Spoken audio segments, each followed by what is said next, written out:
What up, chat? Oh, here comes the drop.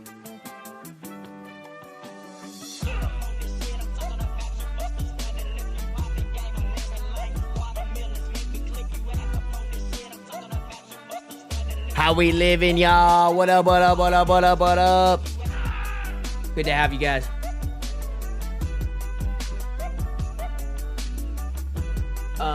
Let me ping the Discord real quick.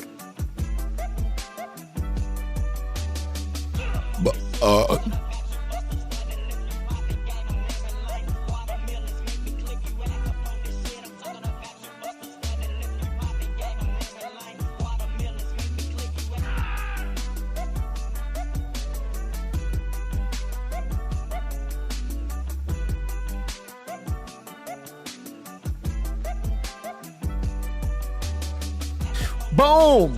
What up, what up, what up, what up, what up, what up, what up, what up, what up, what up, what up. I'm off work until July 6th. I'm gonna lose my mind. God damn, Raya. Welcome to stream chat. How we living? How we living? Damn, Raya with 115 stream streak. That actually goes insane, man. Happy Friday, y'all. How we living?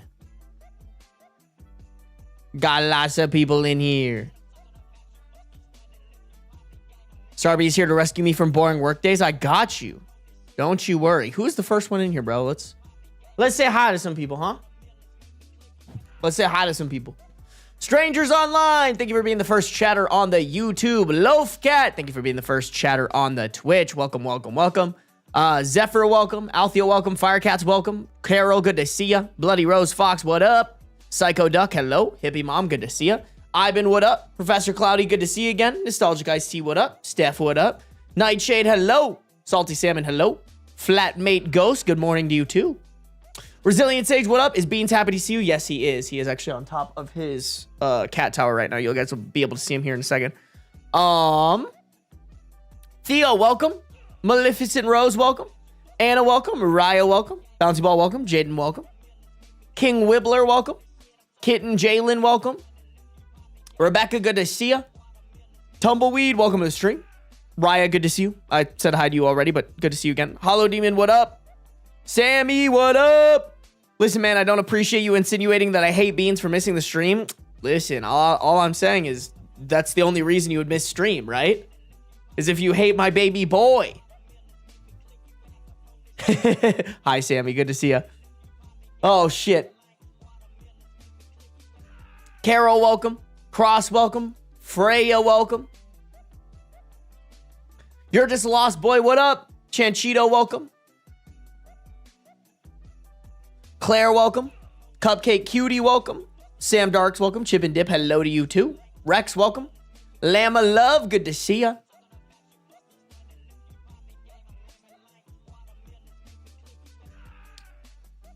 Rainbow Gravestone, welcome to the stream. Chocolate Body, welcome. Alicia, welcome. Lego Maya Ego, welcome. Chaotically Pink, good to see ya. Jaden, did I say hi to you? Welcome to the stream. I think I missed your first chat. Petros, welcome. Zavron, welcome. Lovicino, welcome.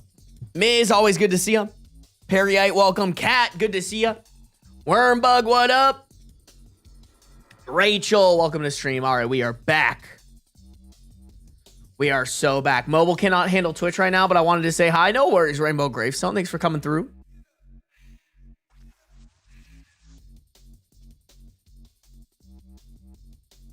I dropped a catheter from my purse in front of my new coworker this morning and then proceeded to word vomit to explain to her how I used to pee out of my belly button. Or, excuse me, how I use it to pee out of my belly button. Wait, you're just a lost boy. I didn't realize you had to use a catheter for that.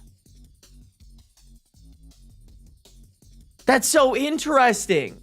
Bro, you're just a lost boy. You're fascinating to me. What up, Cotton Girl? Have a good day at work. James, welcome. Beans Cam, he's up there. You just can't see him. He's hiding, bro. He's hiding from y'all. He thinks y'all are scary, bro. No, he's just eeping. He did deepin. What up, Scully Dog? What up, Cloud Dreamer?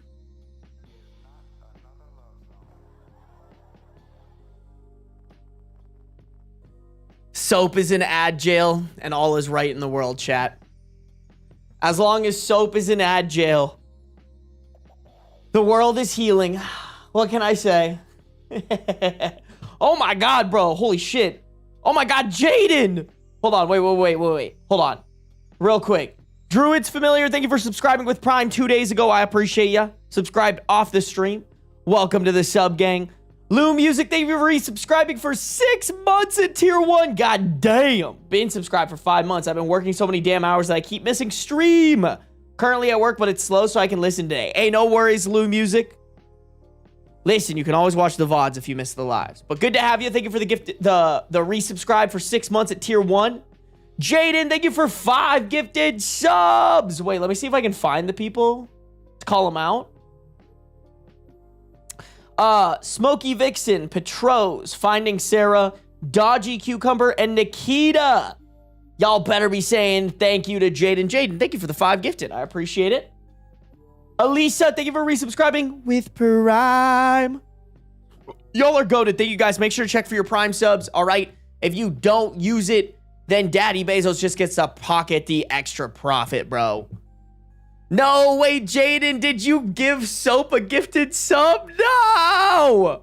All right, at least Soap had good manners. You know what? We all know that Soap has the worst manners.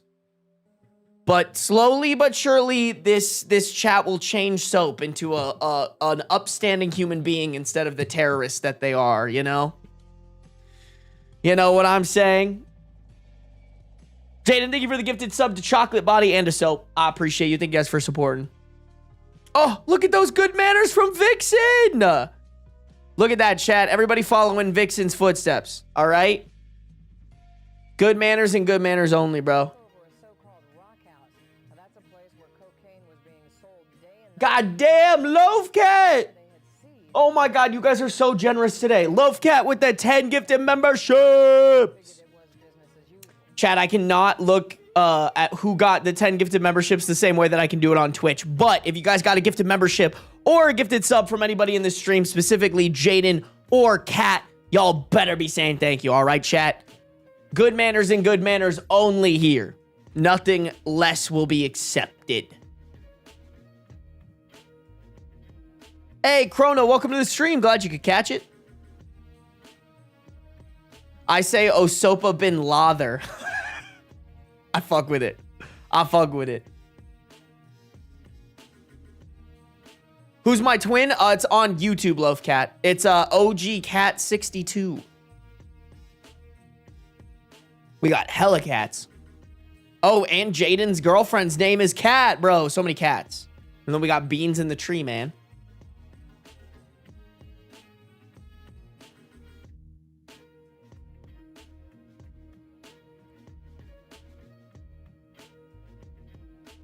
Hey, King Wibbler, we love the good manners. Look at that. Everybody following King Wibbler's footsteps, all right? What up, Yumi? How's everybody doing today? Anybody got good weekend plans?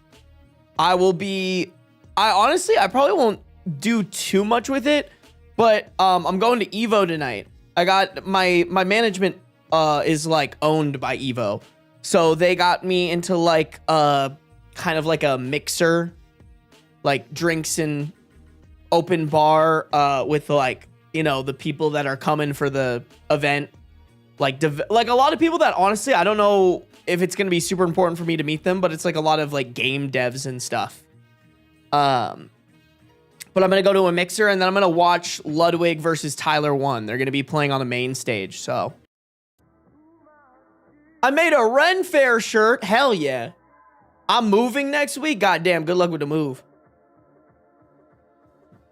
Can I see your nails? Yeah, it's probably better to show them on this camera because they'll be shown a lot better. Look at that. Like I was saying in the last stream, it didn't really turn out the way that like we wanted it to, but it still looks pretty good. I need to file down my nails though. They're getting so long. My fucking nails grow so fast, chat.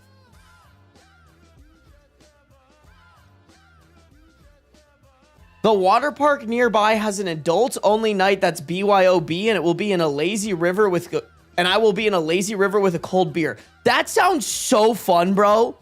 Sick invite. Hey, man, did my gifted memberships go through? Yes, they did, Kat. I said thank you for them. If I recall correctly. And King Wibbler did say thank you already. I gave my whole spiel. Hey, what up, Jaguar Lady? I'm not feeling well, so I'll catch the VOD. No worries, Jaguar Lady. Thank you.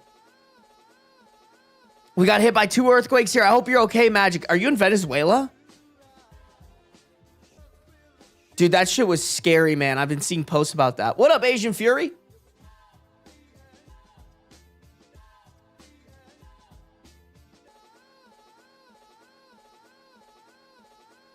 It's raining here in Oregon. No plans but laundry. Hey, you know what? That sounds so good, man.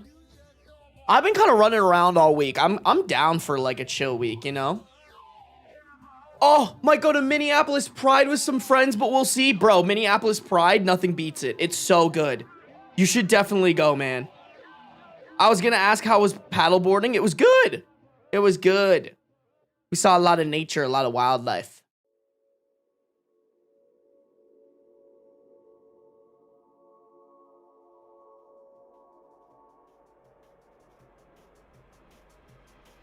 Yeah, stay safe, Magic.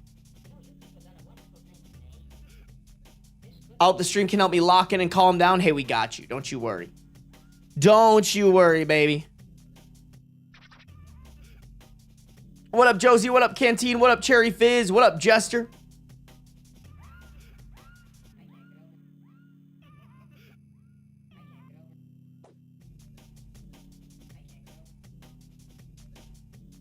Anybody been watching the World Cup games? I've been so bad about watching World Cup. I can't even lie. What is it on, chat? Is it on like Peacock or something? Where do I even watch the World Cup games? Shout out Kai though, bro. Kai is so cool. She's going out. She's getting flown out to Miami to go watch a FIFA game and stream it. Or watch a World Cup game. Hey, Rainbow, welcome to the stream. Glad you could make it. Welcome, welcome, welcome. Guys, if you guys on Twitch could give Rainbow a warm welcome, that'd be greatly appreciated. Show them what we're about here. It's on Peacock. Okay, perfect, bro. Shit, I really should watch it. I've just been so busy, man. Chaos Squirrel, welcome to the stream. Emily, welcome.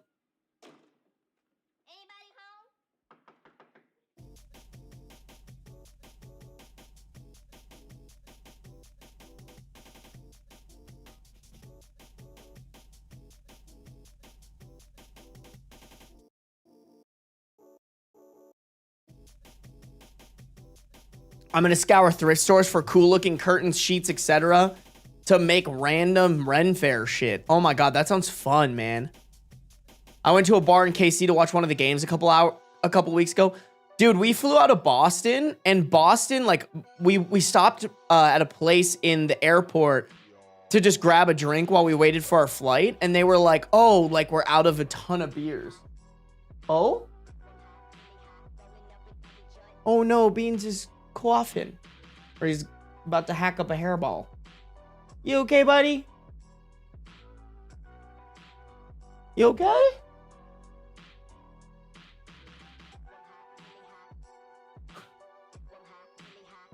Like I said, I've never seen him hack up a hairball. But he's had a little something, huh? Huh, Beans? Alright, he's good now. He's good now. Just had to puke in his mouth a little bit. Hey, what up, Malachi? What up, Splendid Horror?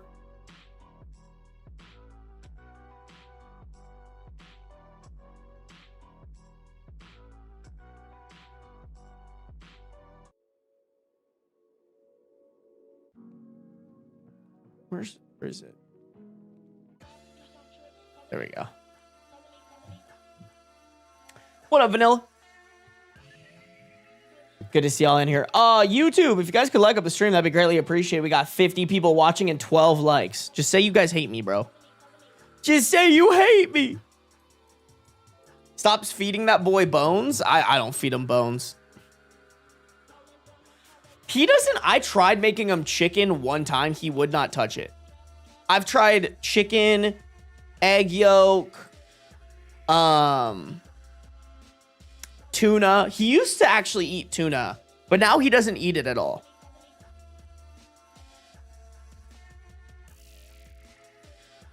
Hey, welcome to the stream, Rose. Hell yeah. I'm glad you get to draw and enjoy the Reddit stories with us.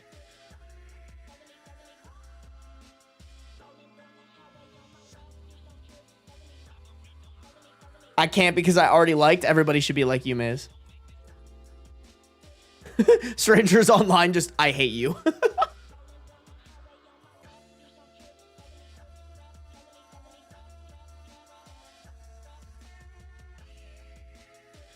I'm surprised because I feel like usually cats really like fatty things like yolk. Yeah, I don't really get it. I think what I need to do, chat, is I've seen people make their cats their own like puree. I think Beans would fuck with that. I think if I made it very salmon and tuna based, he would love that.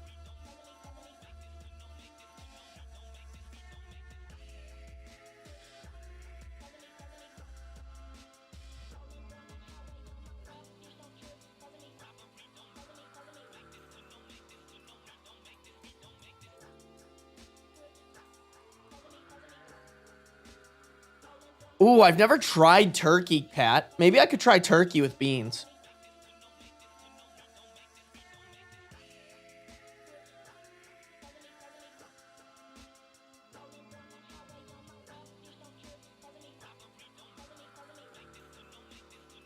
Soap is indeed #1 Raya Glazer. Soap got a man reveal before anyone else. Okay, here's my thing though, Raya. Didn't you reveal your new man on your Instagram close friends? Or was that just a random new man? Was that just a random man? What up, Adrian? What up, Ravishank? Yours, Ravishanker? Welcome. Destiny, welcome. There's meat sticks for cats. I will say, when I was getting meat sticks a while back, Beans was very interested in them. Maybe I should try getting him some. Sheba is actually the brand of wet food that I get for Beans. What up, Caro? I dropped an egg the other day and my cat slurped that thing up like nobody's business. Maybe I should try it again. Sometimes with Beans too, so like Beans won't eat wet food in the morning. Maybe I should try it again. He could be into it, you know?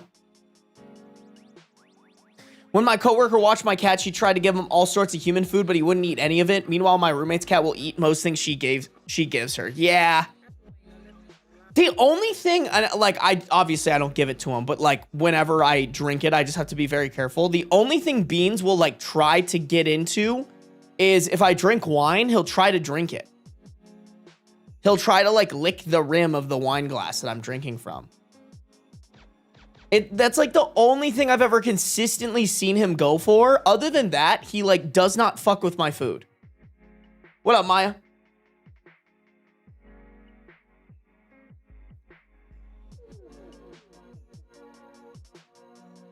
I feed Sheba because portions are small. I also like that, Corny.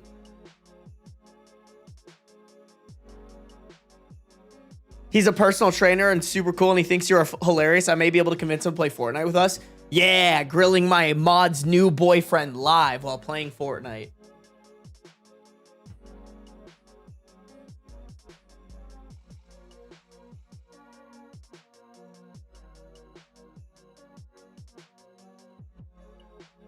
So you have a party animal? I mean, I hope not.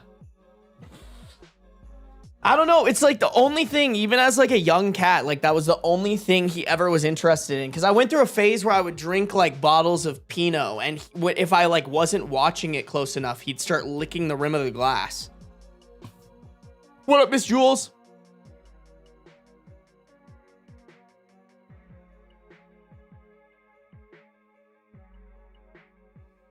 Chat, by the way, actually, let me double check it. There is a game that I really want to fucking play, y'all. That I feel like we have to play. It's called... Oh, what is it called, man? It's like Elden Ring, but with dinosaurs. Hold on, actually, let me pull it up on Instagram here, and then we'll get started on the Reddit reads. It's funny, I'm not, it feels kind of like a boy game, and usually I don't play those on stream. but I actually think you guys would genuinely love this. And I also feel like it has the potential to be a really big game. So this guy, I think I've showed this on my stream before. This guy was popping up on my For You page all the time because he would like animate these like cool dinosaur animations or whatever for like video games. And then he was like making this like, it's like an Elden Ring game, but with dinosaurs. Dino Blade. Yes, thank you. This game is coming out in July. So I am for sure going to play it on stream because this looks so fucking sick. Like here's the... Like, dude, tell me that doesn't look actually fucking insane, bro. Not my comment. Like, bro, this looks so fun. Just to give you guys context as well, I've never played games like these. I've never played Elden Ring. I've never played Dark Souls. This is gonna be the first game that, like, pops my... What are these games even called, chat? It's gonna pop my cherry there. So, hold on. Let me wishlist it really quick if I haven't yet. But we're gonna play it on stream, chat, and I apologize. It's totally a dude game. It is 100% kind of a dude game. But I'm gonna play it. Like, I am absolutely gonna play this shit, bro. Oh, it's already on my wish list. Oh, cool. Yeah, comes out July 23rd, 2026, you guys. Like, I'm sorry, bro. We are absolutely playing that shit. We are 100% playing it. Even if you guys don't fuck with those types of games, I'm so sorry. I have to fucking play it, man.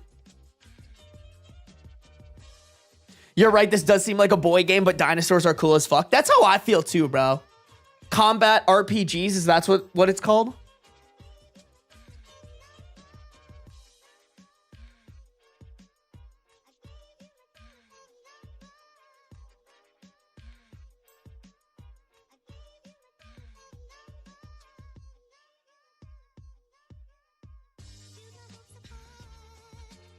When you said dude game, I thought you were talking about Nikki or something. I don't even know what that is. Yeah, I think it'll be good. I think people are gonna play it, and I think it has potential to blow up, depending on if the game is actually like good or not. You know, I hope it's actually hard. Like, the thing I think that makes Elden Ring so good is that there's so many variations of the type of characters you can play, as well as it is like a hard game. It takes a long time to get good at the game. I hope this game is very similar.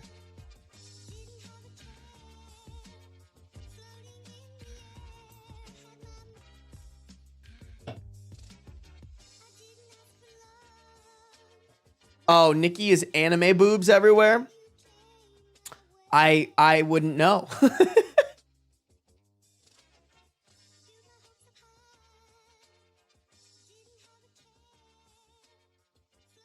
We will play it, chat, and it will be glorious. Chat, do you guys know, real quick, before we start on the Reddit stories, do you guys know if those type of games are better on controller? Because I might have to buy a different controller. This one has been really fucking janky lately.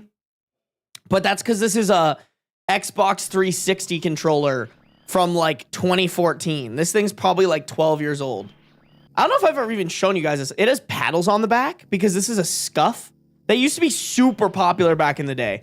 They have like paddles to like jump shot and drop shot people. They 100% are? Okay. That's good to know. I'll have to buy a new controller for it then. Chat, what is the vibe now? Do people buy Xbox controllers to use them on their computers? Actually, now that I think of it, I might have an old Xbox controller that I could use. Cause like I've only ever played on the 360, you guys. I haven't owned a console since the Xbox 360.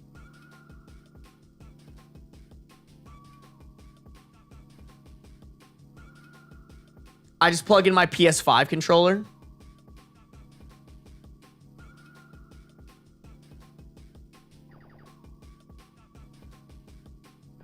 Most people would use whatever they have, but if you buy one, most people use Xbox to use with PSC or to use with PC. Interesting.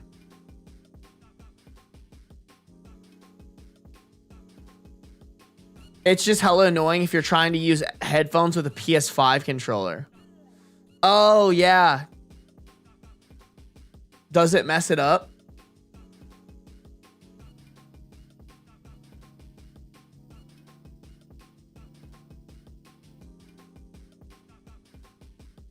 Okay, I might get an Xbox controller just because that's what I'm used to.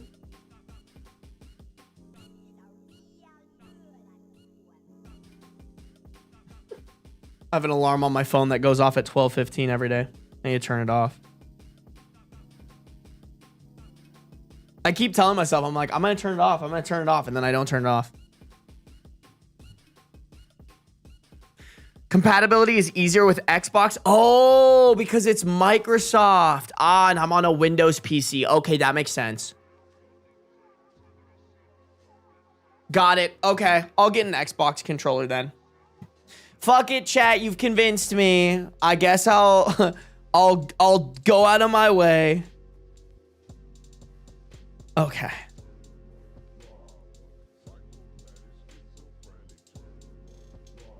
Yeah, I'll have to. Have I ever shown you guys? Like, I don't do it as much anymore, but every once in a while. So when I was, because I came up from the Call of Duty trick shotting world. I hold my controller like this. It's called claw, so I can like press the buttons with my finger instead of moving. Like normally you'd take your thumb off, but then you can't move side to side or like aim in like Call of Duty games or whatever. So I would play with my finger like this so I could press all the different buttons. It's like a trick shotting thing. Also like kind of a sweaty, you know, a sweat thing, because then you could drop shot and jump shot people while also still aiming at the same time. How's that carpal tunnel, Sarby? No, for real. I for sure am going to get the carpal tunnel. For real. For real.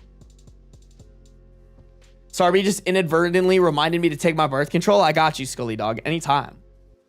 That looks like hand cramp central. You know, you get used to it, honestly. Like, I did it for so long, it feels like second nature.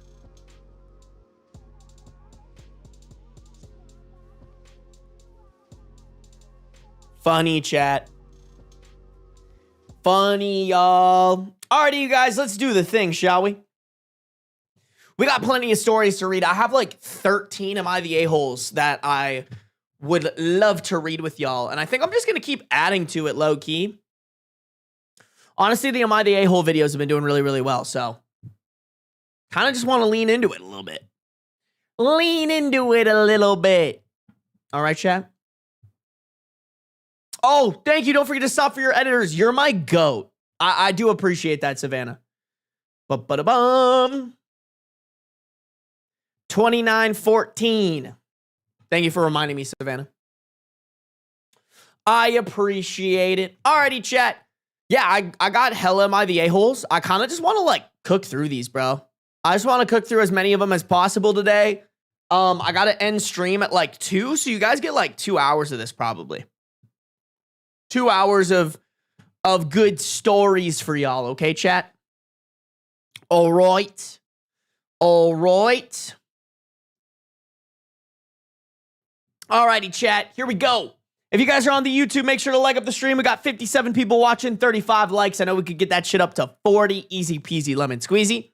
Make sure to like up the video. If you guys are on the Twitch, make sure to follow no matter where you're at, though. Turn on the post noties so you can be notified whenever I go live, baby.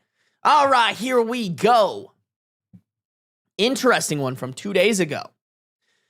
Am I the a-hole for telling my guests it's better they don't come to the wedding after they complained about our wedding too much?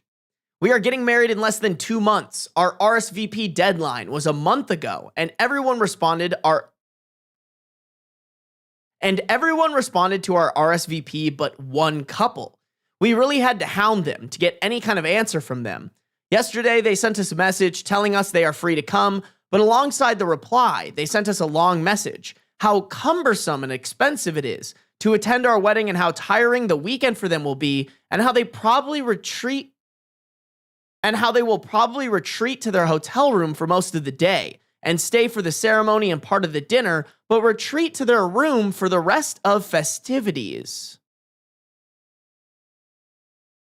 Okay, didn't ask. You know what I'm saying? Like, bro, if it's too expensive, don't go. And if you do go, just do what you gotta do for the wedding portion. Like, it really is like a didn't ask. Just tell me yes or no. Like, we were taken aback because we were paying for everything: food, drinks, parking. We were also paying for everyone's accommodation, a very nice lakeside hotel. Their biggest expense would be to pay. Their biggest expense would be to pay for the gas for the 4-hour drive to the wedding and back. In parentheses, they have a car. They also complained about the dress code. We have a black tie. We are requesting, in parentheses, we are requesting black tie. Sorry, they just wrote, we have black tie. So I'm trying to fix it on the fly. In parentheses, we requested black tie attire. Why is that so hard to say? Yeah, they are rich. That's what I'm thinking. They also complained about the dress code. In parentheses, we requested black tie attire, but they both own clothes that would fit the dress code, so they wouldn't have to buy new ones anyways. But they complained about that too. We read the message and basically told them that if coming would be so tiresome for them, it is better not to come. We said that we aren't mad at all. If someone can't make it or doesn't feel up to it, there are no hard feelings. But basically, we uninvited them. I know it doesn't matter in the grand scheme of things budget-wise, but each guest cost us around $600, and I didn't feel like spending $1,200 on people that didn't even want to be there. They're now angry at us and refuse to speak to us, and we're thinking about maybe... Sorry, English has not been great in this story. They are now angry at us and refuse to speak to us, and we were thinking that maybe we were a bit harsh. Are we the a-holes?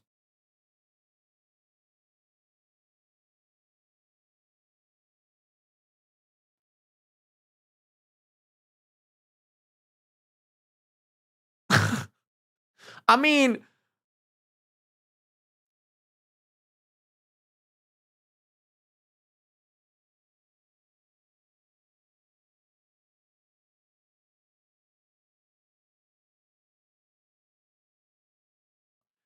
I mean, first off, they missed the RSVP deadline, right? Like, what?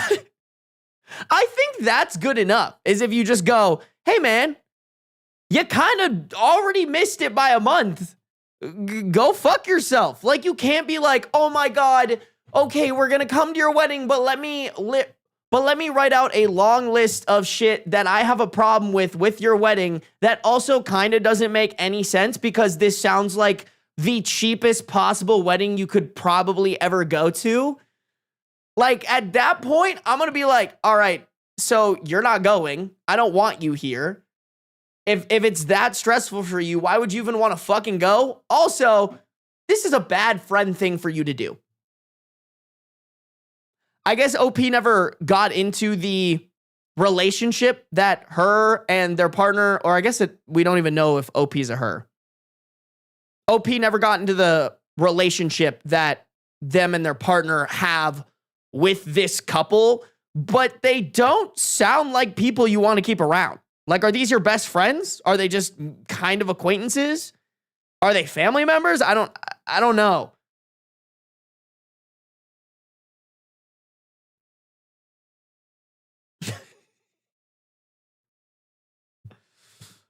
I've just never understood this, chat. I'm like, when I go to a wedding, my number one priority is to not stress out the bride and groom. You know what I'm saying? So they are complaining just to complain. That's what it feels like. Also complaining just to complain when, like, you missed the deadline. You should be, if you want to go to this wedding, you should be on your knees begging and pleading that they can make it work, and they're willing to make it work for you because you're a month fucking late. Like, to me, that's probably the most disrespectful part of this whole thing is like, dude, if you're gonna say some fuck shit, at least say some fuck shit on time. A month late is just like wound salt. Like, Yeah, show up, shut up, eat your free food, and get your free booze if you want. Like, that's how I feel too. It's like, dude, if you go to a wedding, first off, if you get invited to a wedding and you don't want to go, just don't fucking go. You know? You could just make some shit up. If you're not that close with the people and you just don't want to go, don't fucking go. It's not that big of a deal. If you do want to enjoy some cutie love and a little bit of free food, free booze, a little vacation with your partner, like, fucking go for it.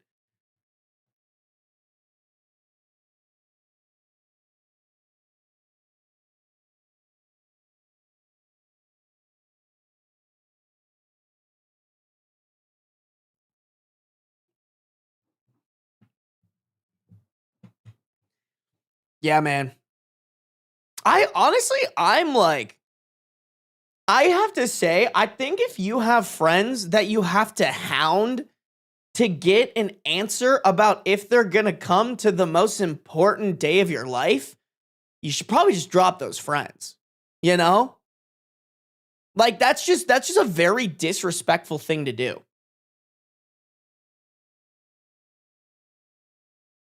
Even further, like, if you have friends who don't meet the RSVP date, just be like, you're not going.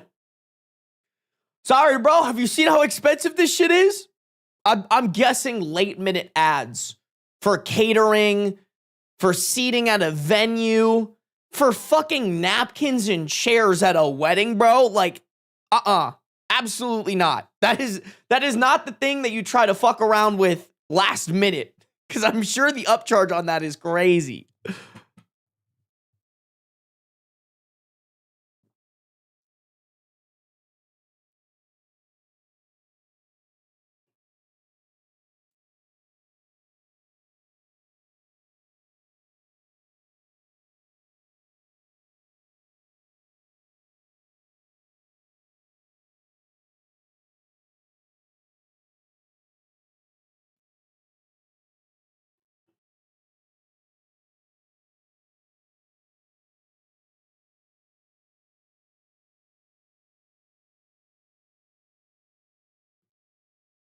I'd go to any wedding that fed me and gave me drinks for free. No, for real.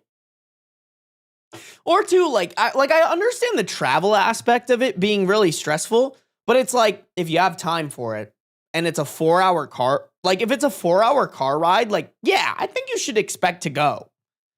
If you're flying across the country, that's where I'm like, maybe. Also, I mean, listen, all I'm picking up here, this person's name is Stella from Vienna. I'm thinking Vienna, Australia. Or not Australia, Austria. My bad. Like, if they're in Europe, I feel like there's even less of a reason not to go, because y'all have a great public train system. You know what I'm saying? Like, shit, man. If you're in Europe complaining about going to somebody's wedding, like, I know what those train tickets cost and how easy that shit is. I thought you said Australia as a joke. Austria, Australia. Listen, all I'm saying is one of y'all should have changed your name. I don't know who copied who, but what you guys were like, let's just get rid of a couple of letters and fuck with this YouTuber later on. Chat, which one came first? Was it Australia or Austria?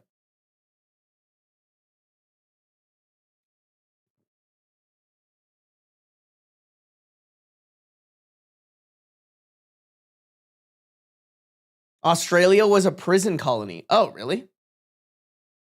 Australia isn't real and Australian citizens are all paid actors. I wouldn't be surprised, bro. Have you heard that accent?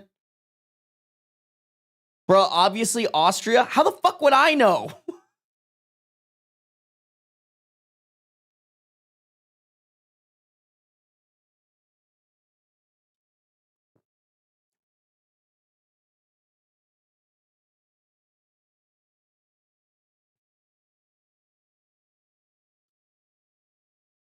Australia is so fucking recent. When was Australia founded, Chad? I genuinely don't know.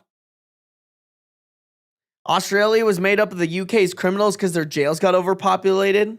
That was back in the 1700s. Honestly, what if we started doing that again?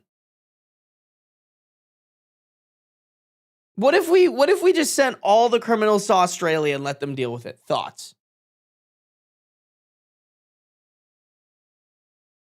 As an Aussie, I can confirm we are actors. See? Oh, I'm on the wrong screen. Fuck.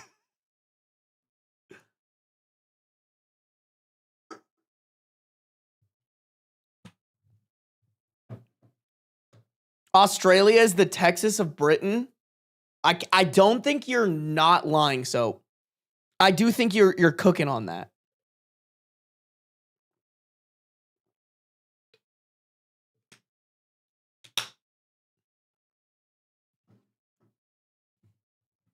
That's so silly. Austria. Isn't Austria like so much smaller than Australia though? Isn't Austria a pretty small country? Yeah, I think it is, right?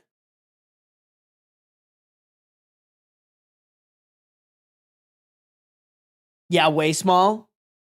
I've heard it's beautiful there, man.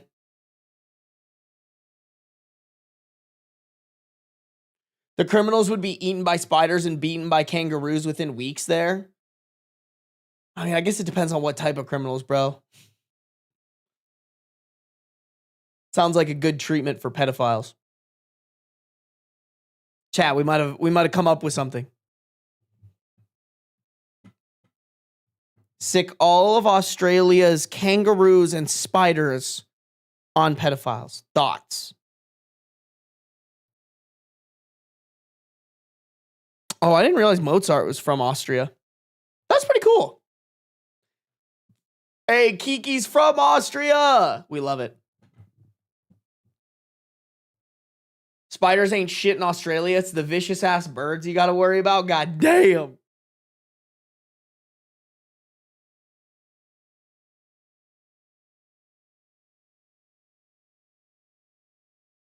Incredible. All right, chat, let's keep going. Let's keep it rocking and ripping and ripping and rocking. All right. Here we are, chat. More stories. If you guys are on the YouTube, make sure to like up the stream. We got 59 people watching, 42 likes. I know we could get that shit past 50. Easy peasy, lemon squeezy. Make sure to like up the stream. If you guys are on Twitch, make sure to follow no matter where you're at, though. Turn on the post noties so you can be notified whenever I go live, baby. Annabelle, welcome to the stream. Am I the a-hole for giving my boyfriend an ultimatum for showing me his home? Hi, I've been dating a guy for almost 3 months now. We literally live a 15 minutes walk distance from each other, so we hang out almost daily. He comes over at my place to watch movies, eat dinner, and play games together.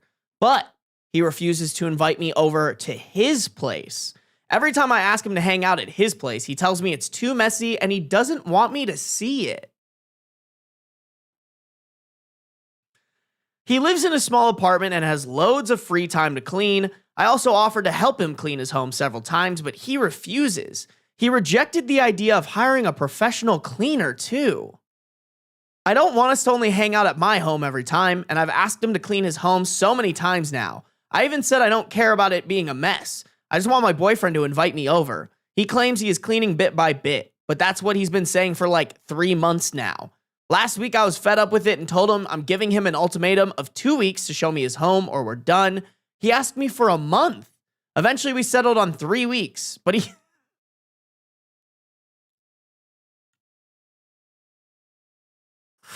Girl, your date... Let me get this straight. Our standards are dating men who need 3 weeks to clean their apartment.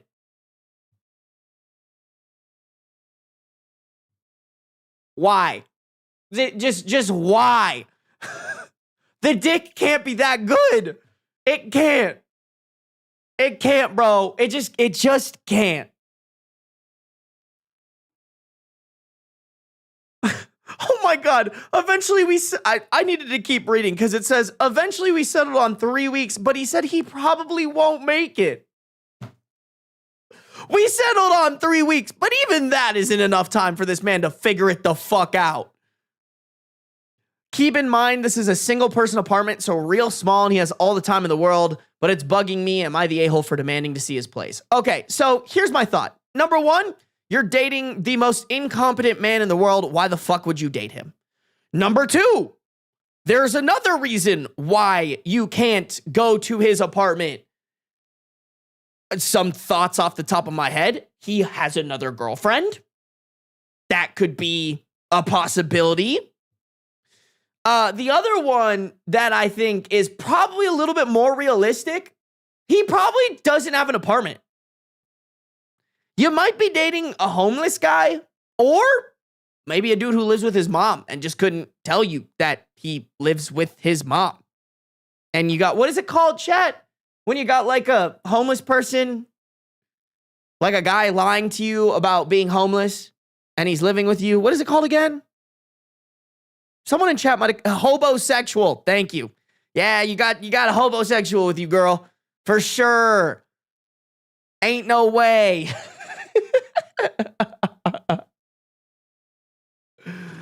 Oh, man.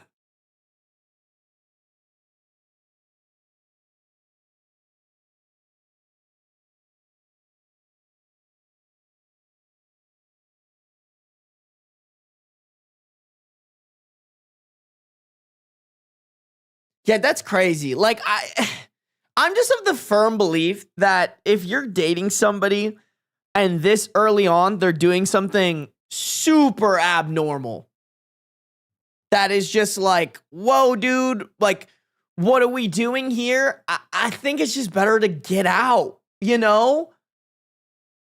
No matter how you spin this is a red flag. Like, there is no way that you can spin this to be like, okay, that makes sense. It just, you can't.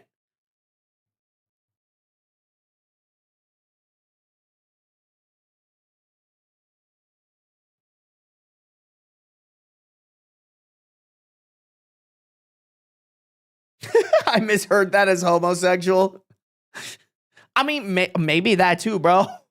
Maybe he doesn't have a girlfriend. He has a boyfriend. I don't know. I guess we don't even know if OP is a girl. So that's completely possible, actually. But no, just to clarify, I said hobo, H-O-B-O, sexual.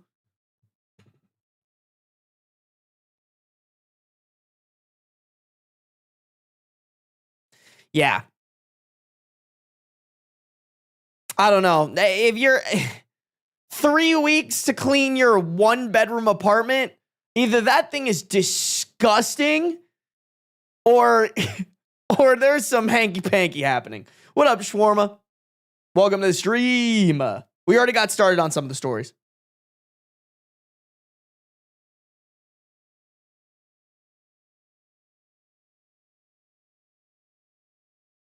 Oh my God. Chat. Top comment. My current theories, he lives with his parents and is embarrassed, lives with his girlfriend or ex-girlfriend, or he's a hoarder. Could be. Yeah, he could also be homeless / living in his car or couch surfing. Chat, I have to fucking check.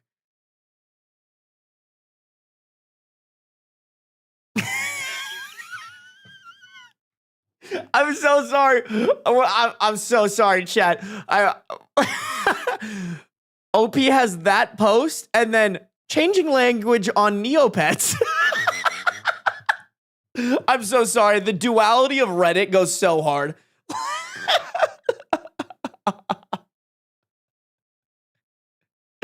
But it doesn't look like, I mean, this post was literally from a day ago. So if we get an update or anything like that, you guys are going to have to send that to me. I'm very curious, man. I think there has to be some weird hanky-panky shit going on.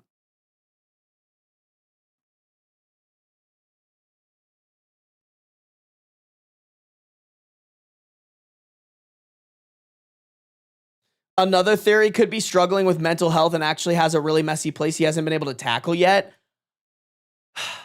I get that, but I still think it's a red flag because OP has offered to help them clean it and they're not taking the help. You know, because then you're like, okay, now you're with a partner who like isn't able to function. And don't get me wrong, like if you have mental health issues, like I sympathize and empathize with you, but I don't think that should then be something that like bleeds into your relationship that you have almost like closed door communication on, or that you're not trying to work with your partner on. And it doesn't sound like that's what's happening here. Like, in my opinion, if that's the case, then that guy shouldn't be in OP's boyfriend shouldn't be in a relationship with them. They should be figuring out their mental health so that they don't live in a pigsty. Because to me, all that OP really is a distraction from it.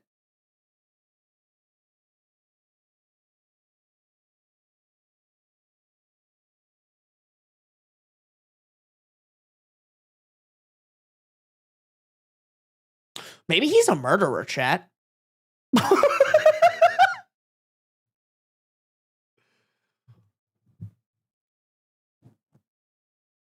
I mean, I'm sure fucking Jeffrey Dahmer wasn't bringing his girlfriend, I guess maybe not girlfriend. You know, like, if you got body parts in the fridge, you're probably not bringing anybody over.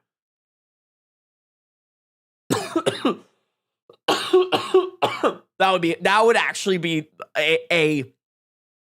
that would be an insane plot twist, chat.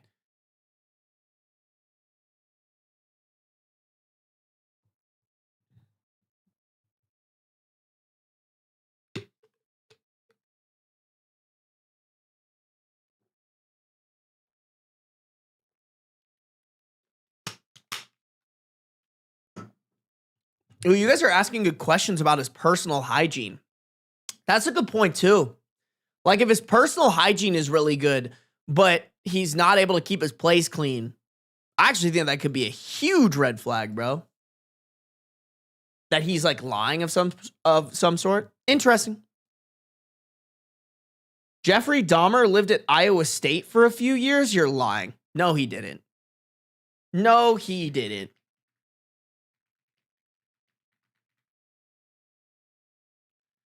Oh my God, Jeffrey Dahmer spent a portion of his early childhood in Ames, Iowa.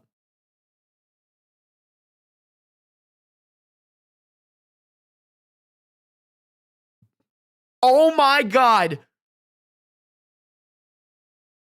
Family lived in Pamela Court housing and then later in Hawthorne Apartments, which is now known as Frederickson Court. Shut the fuck up. I know where Frederickson Court is, chat. That's insane. I did not fucking know that. Wow. They did not advertise that on the tours. And I would know I was a tour guide. That'd be so funny. Hey, y'all, fun fact. Jeffrey Dahmer grew up here, bro.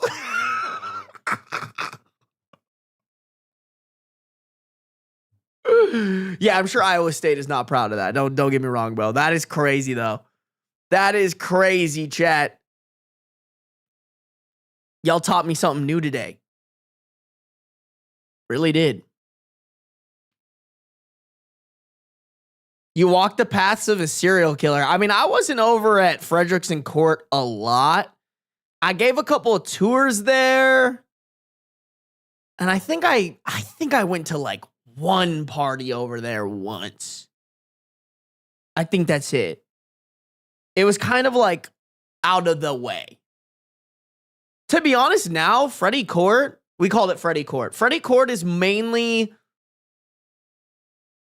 I would say it's mainly like that's where the student athletes live. Like that's what a majority of Freddy Court is just student athletes. And then, I don't know, some people who want like easier student housing outside of the dorms. Yeah, I have a feeling it's something to do with like an ex or a girlfriend or something like that. Something like that. What up, Katana? Alrighty, chat. Let's keep it rocking and ripping and ripping and rocking. We got more. We have this story, which actually has an update to it. The update was the one that I found. original post did pretty well too.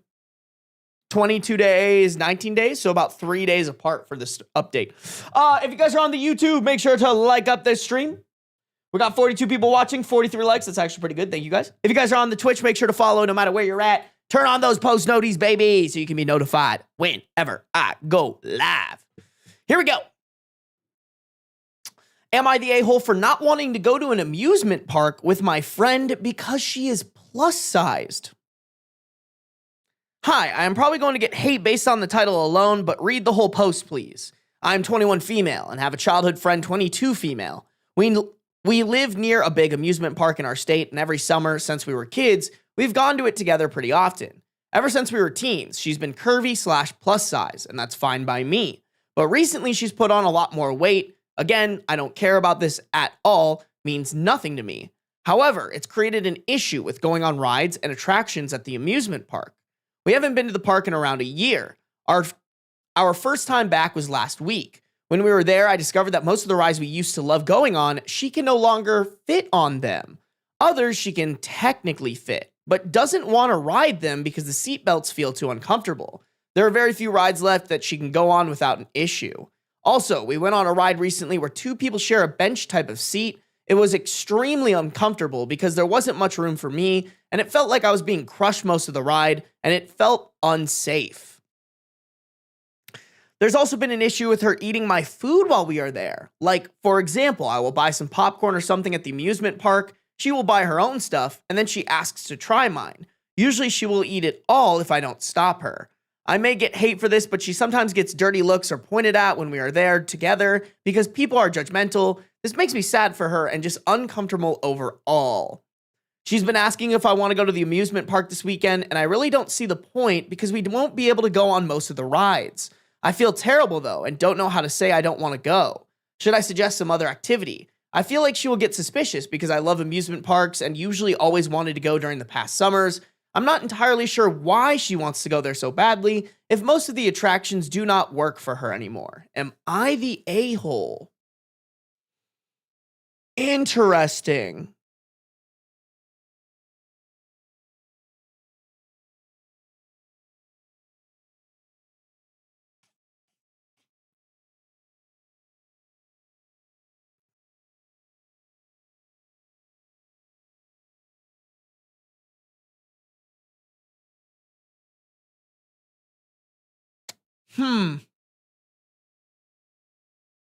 This is hard, chat.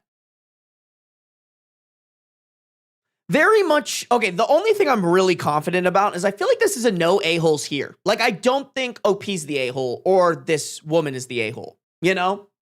I think they're both young, trying to figure out how to navigate a difficult situation, specifically with OP. And I don't necessarily blame OP. Like, hey, I can't go on most of the rides that I want to go on to, and it's just overall not a pleasant experience because this friend is plus sized. Like, I think you can identify that without discriminating or hating on a plus size person, because that's just the case. That's how it is. And like, I don't think it's fair for OP to go to these things if they don't enjoy them because of that factor. And I really do like to give OP some credit. I really love that she said, like, the entire post, she really wants to make sure that she's catering to her friend's feelings. And she even says, like, should I suggest going and doing something else? Like, it's not like she wants to abandon this person. It's just that this specific activity isn't as fun for them as a whole. The thing that I'm not sure about, chat, and that maybe you guys can help me figure out, my gut is almost leaning towards communication here, because I think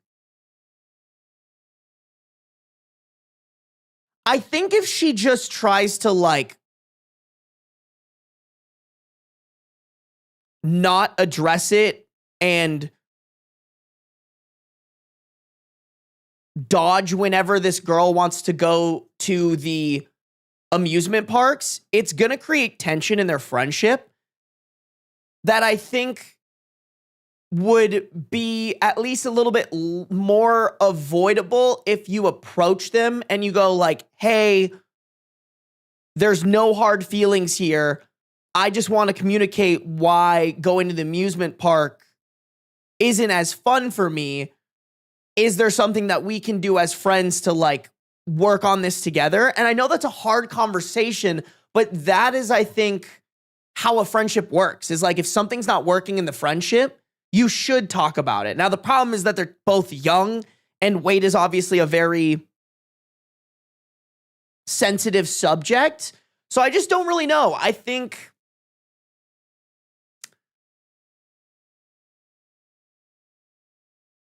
like I said, guys, I think this is no a-holes here. I think there's a bunch of different ways you could go about it. I think if I were in the situation, I would want to communicate with my friend to try to figure out, you know, a lot of those things seem relatively fixable. Like maybe when you guys go on rides together, you don't have to sit next to each other, and that way it's not uncomfortable for OP. You know, you can talk to her about like, hey, I'm not super wild when you eat all my food. Can we have more boundaries around like how we share food together? I think there's a lot that you can work on together there, as well as maybe she wants help to like not, you know, and or not be so, because it sounds like she was plus size and then it got more plus size. Like maybe she wants OP's support to like, you know, combat that however she needs to, you know? I think there's a lot there that I think if you're a good friend and you guys have good communication, you can work on it together, but it's just very delicate. It's just very delicate. Hey, what up, chicken sandwich? The friend eating OP's food is a dick move in general. Okay, I see that.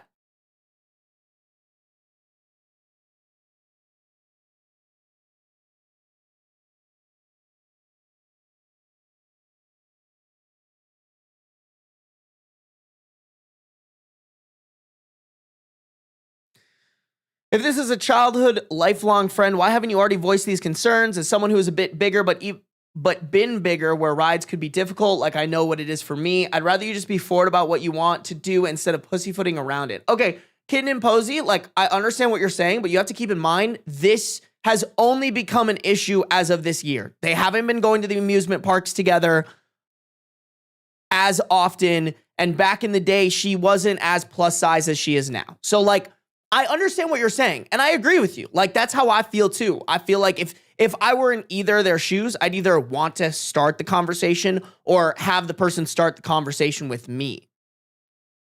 I don't think we're where you're at yet. I think you're putting a lot of blame on OP that isn't merited because, like, OP has just identified the situation, or excuse me, OP has just identified the problem from their situation together going to this amusement park, and now she's trying to figure out how to handle it.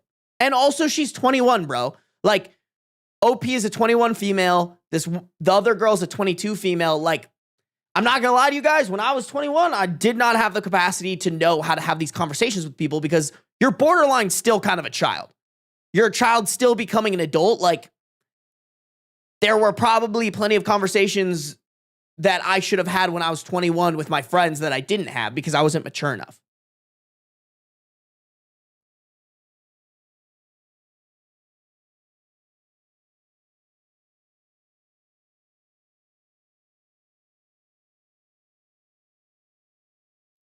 It's hard to talk about, yes, but it needs to be done. My friend sat me down one time about it. I explained my situation as to why I'm plus size, and we talked about it and found solutions to counter. Exactly. The problem is, Rose, is like that conversation could go bad, you know? Especially with people who are so young and not as, you know, or who knows? I actually don't really know if this woman is like comfortable in her body, if OP's friend is comfortable in her body, but assuming, you know, she's young, maybe a little immature, that conversation could go poorly. But I think it is a conversation that needs to be had. Oh shit, did Chicken Sandwich just gift? Chicken Sandwich did just gift. Chicken Sandwich, thank you for the gifted memberships. And thank you to Zaljic for having the good manners, saying thank you to Chicken Sandwich. You're the real one, Zaljic. I appreciate you, Chicken Sandwich. Thank you for the gifted memberships. If you guys got a gifted membership from Chicken Sandwich or anybody else in the stream, I need y'all to say thank you. All right, chat? Look at that. Look at Lauren saying thank you too, bro. We love to see it, chat. We love to see it. Thank you guys for having good manners.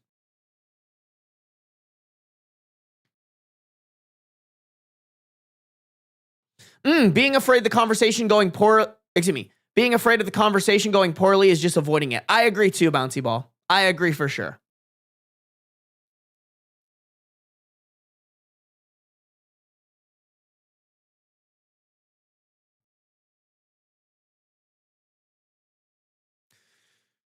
I'm a plus size person. I get that the world isn't accommodating to us, but I also get that it's not OP's job to cater to the friend. But eating her food is wildly inappropriate, and they should definitely have some open communication about these issues. But if the friend gets mad and tries to say she's excluding her due to her weight, then something more is going to have to be considered. Yeah, I mean, like, it just sucks that, like, that is the case, but that's just kind of like one of those, that's how the world works. And if you're not able to identify it and like view the world realistically and turn it into like your friend who, like, clearly this friend wants to hang out with them and wants to work with them to like make their experience hanging out with them more enjoyable. But like at the end of the day, if OP's experience with this friend isn't enjoyable, that's going to hurt their friendship in the long run. And I think it's like communicating that, but also if the friend is able to not let that like hurt their ego or their, you know, their feelings about it. Like, I don't know. It's a hard situation, but I do think we're all on the same page. I think OP needs to talk to the friend and kind of just hope that the friend is mature enough to have a mature conversation about it. Chat, let me see what the comments are saying. Okay, top comment, not the a-hole. When I was in high school, I went to a theme park and saw a larger guy in my year trying to get on a roller coaster. The safety lock or whatever you want it wouldn't close around him and he had to leave so the roller coaster could start. It was humiliating for him and a bunch of people were laughing. Suggesting another activity might be best. Okay. Yeah. That's rude that a bunch of other people would laugh. But like, I do think that, I don't know. I do think suggesting another activity is important, but I think you have to have the conversation around why you're suggesting the other activity.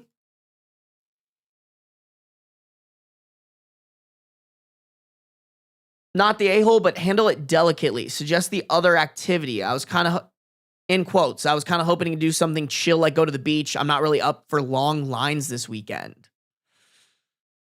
It sounds like the comments are very much like dance around the situation and don't have the conversation. And I don't know if I agree with that.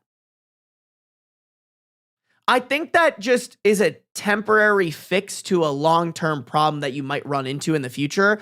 And like I said, I really do think that after a while of you turning down going to the amusement park with them, they're going to start picking up like, oh, OP doesn't want to go to this amusement park with me. And there's going to be tension in the friendship. Assuming that you want a friendship with them that's long-standing, I think the conversation has to happen.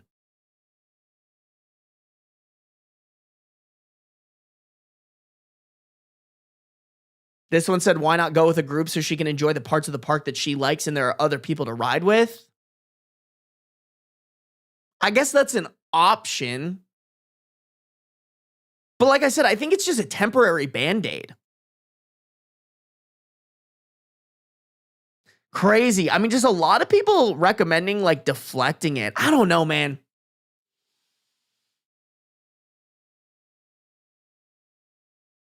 Not the a-hole. I might get some hate too, but the fact is you laid out some pretty legitimate Not the a-hole. I might get some hate too, but the fact is you laid out some pretty legitimate reasons as to why her weight is enough of a problem to not want to go with her. I don't care what size anyone is, but if it gets to a point where their sheer size and appetite will stop you from being able to enjoy or even take part in certain activities with them, it is what it is.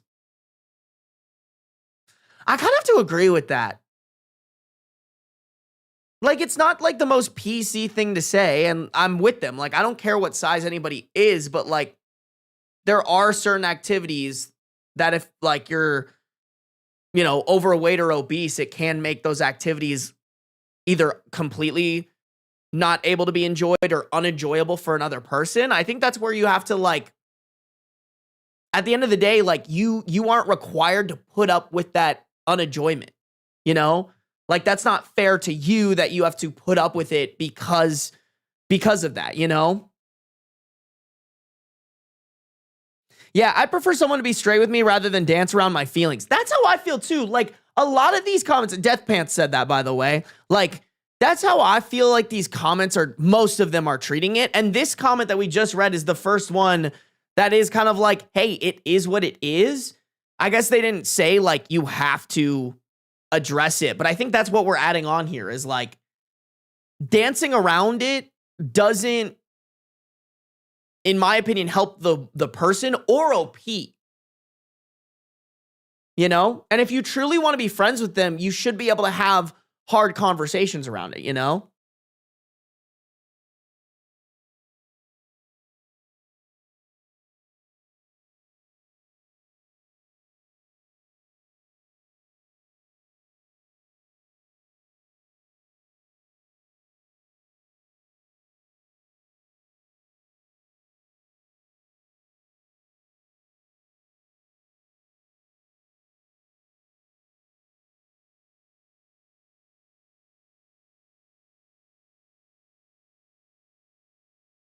Yeah, man, this is just such a hard conversation to have. Let me read what OP's edit is. So there is an update to this post, but OP added an edit on the original post.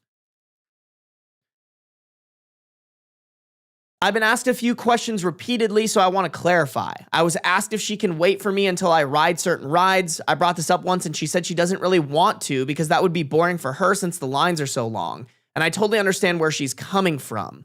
Also, people are talking about... Also, people are taking what I said about stealing food and me shaming her for her weight and eating habits.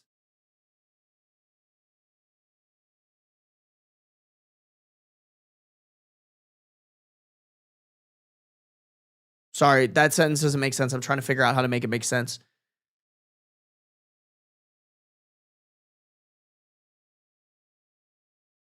Okay, I think what they meant to say is, also, people are taking what I said about stealing food as me shaming her for her weight and eating habits. I want to say that ever since we were children, she has had a habit of taking other people's food, and she was not overweight at the time. I mentioned it because it's something she typically does at amusement parks.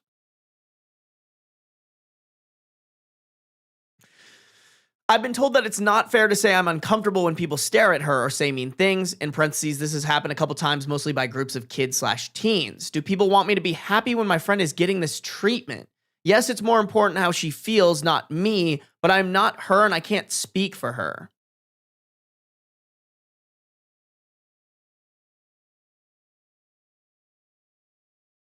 Interesting. We didn't even touch on that.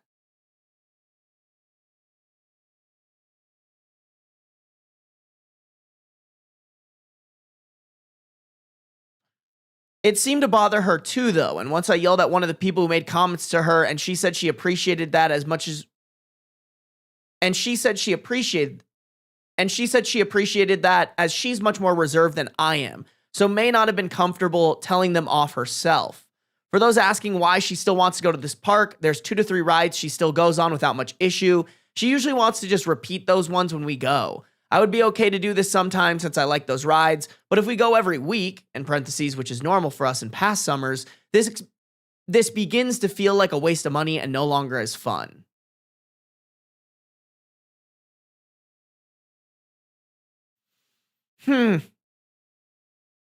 This is interesting.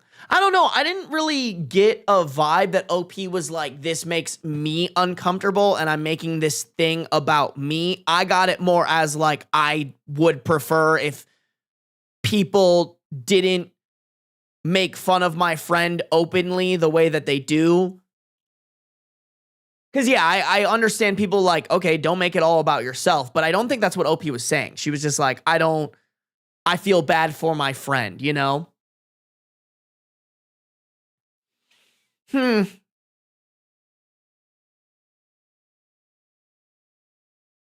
Okay. Pretty much just like OP defending themselves a little based off of what other people said. But I don't know. I didn't get the vibe here that like OP had any malice towards this friend. I think OP is very understanding of their friend and wants to support them. But that being said, their own comfortability and enjoyment of this activity is definitely hindered by their friend being plus sized, which I don't think is like a terrible thing to identify. And I don't think that like OP is just required to put up with it. And like you guys said, I don't think OP needs to be lying to her. Or that's not what you do to a friend. If you have a friend, you have a hard conversation with them, because if you value that friendship, you want to move through it together with both parties being as comfortable as possible. Yeah. Oh, that's a tough one, but I think OP just needs to have that conversation, and hopefully they're both mature enough to be able to work through the conversation together.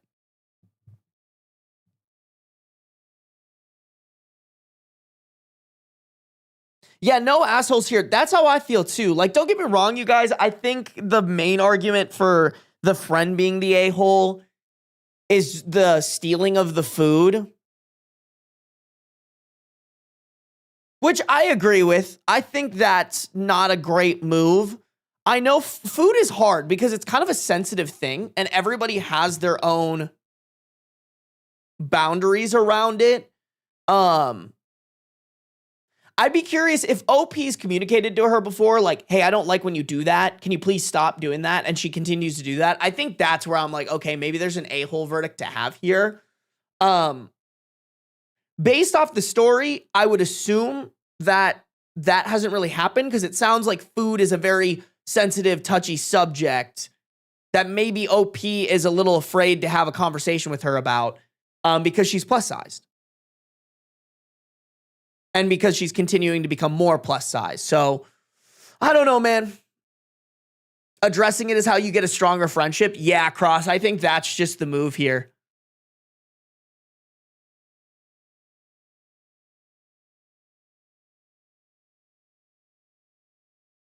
I think with friends, like, sometimes you just do stuff with your friends and you, like, cross boundaries because, like, it's like siblings. Like, I'm not gonna lie, like, sometimes me and my siblings will like poke and prod each other because like we're so close, you know, like that foundation is there where like, you know, every once in a while we kind of like cross a boundary and then get like reminded about it. But it's like, hey, I love you still. It's just like, you know, you get really comfortable with that person and you think you can like, you know, stretch, you know, it's like stealing your siblings' leftovers. You know what I'm saying? Like, you shouldn't do that, but like it happens every once in a while, and then they need to yell at you and tell you you suck, and then you guys come together and like, you know, I feel like really good friends kind of is that sibling relationship. And so like maybe this person just needs that reminder, you know? Oh, what up, Lee?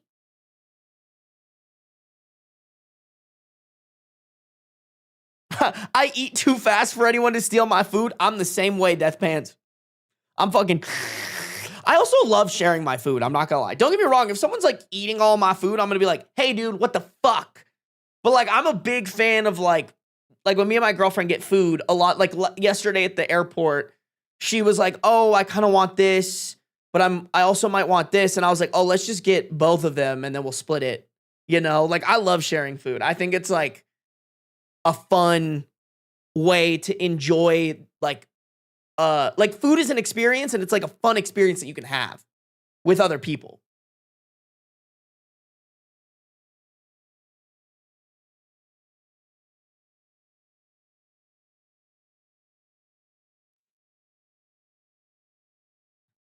I eat too fast for anyone to steal my food. I have two older brothers that have no qualms about eating the food right off your plate.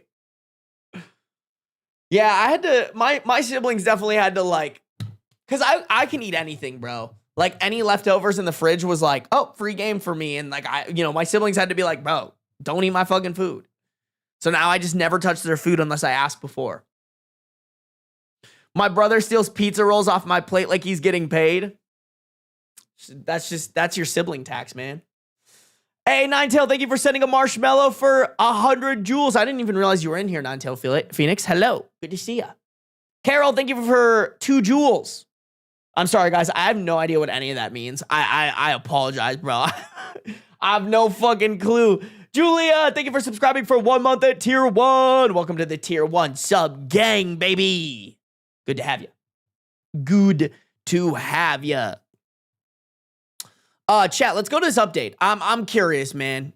I'm curious where this is going. All right, here we go, chat.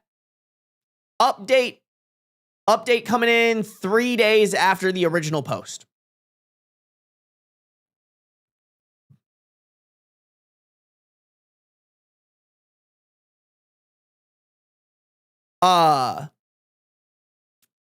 I chose to talk to my friend yesterday as today was the day she wanted to go to the theme park. I did not bring up anything about weight, but simply said that I was wondering if she felt like we got our money's worth last time we went.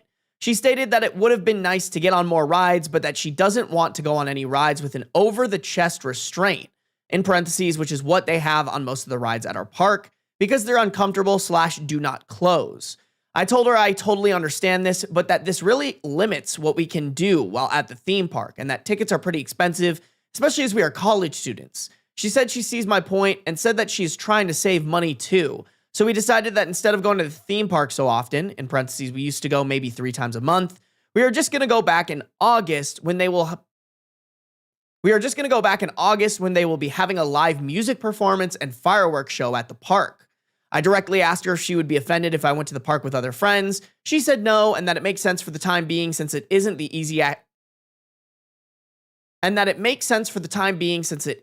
easiest activity for her right now.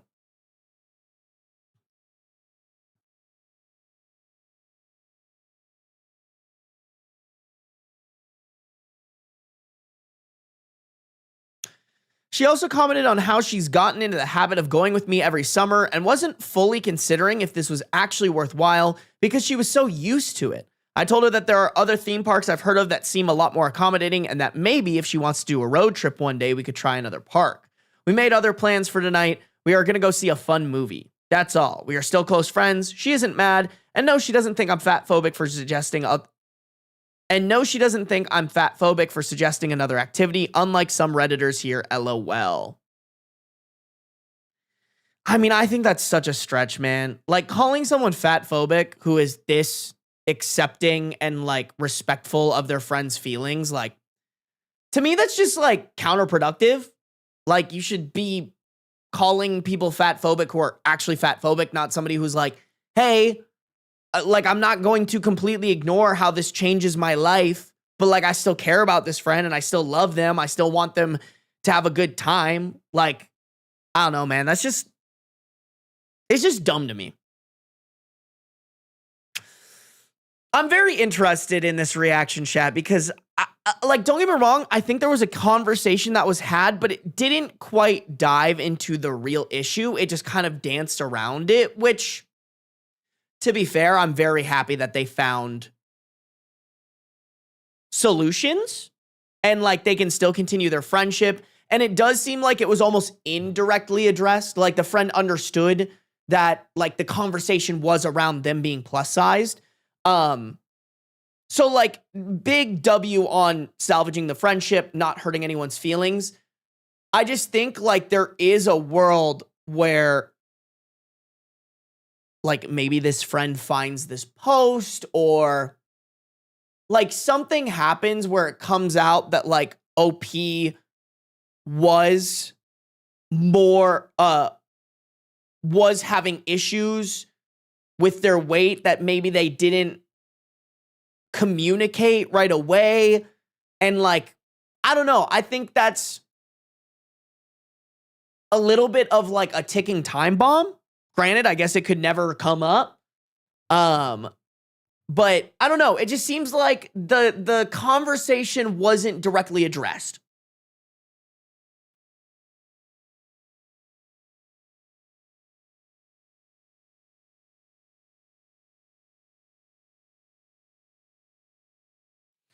Ultimately, the issue is OP couldn't ride as much as they wanted, and we don't need to center the friend's size to have that conversation.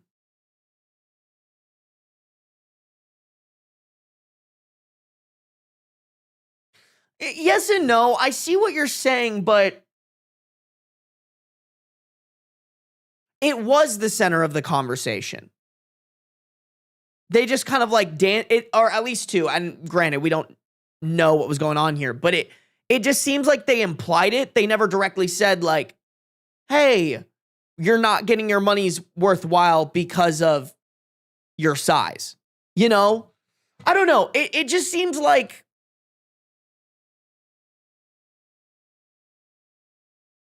honestly, y'all, it kind of reminds me a little bit of corporate speak. Like, you know, like in an email chain when you're like passive aggressively calling out somebody in corporate speak, but you have to do it in like a nice, polite way. Like, that's almost how it feels to me, which I guess corporate stuff gets stuff done, you know, every once in a while. But it doesn't seem like, I don't know. I'm just not a big fan of that type of communication.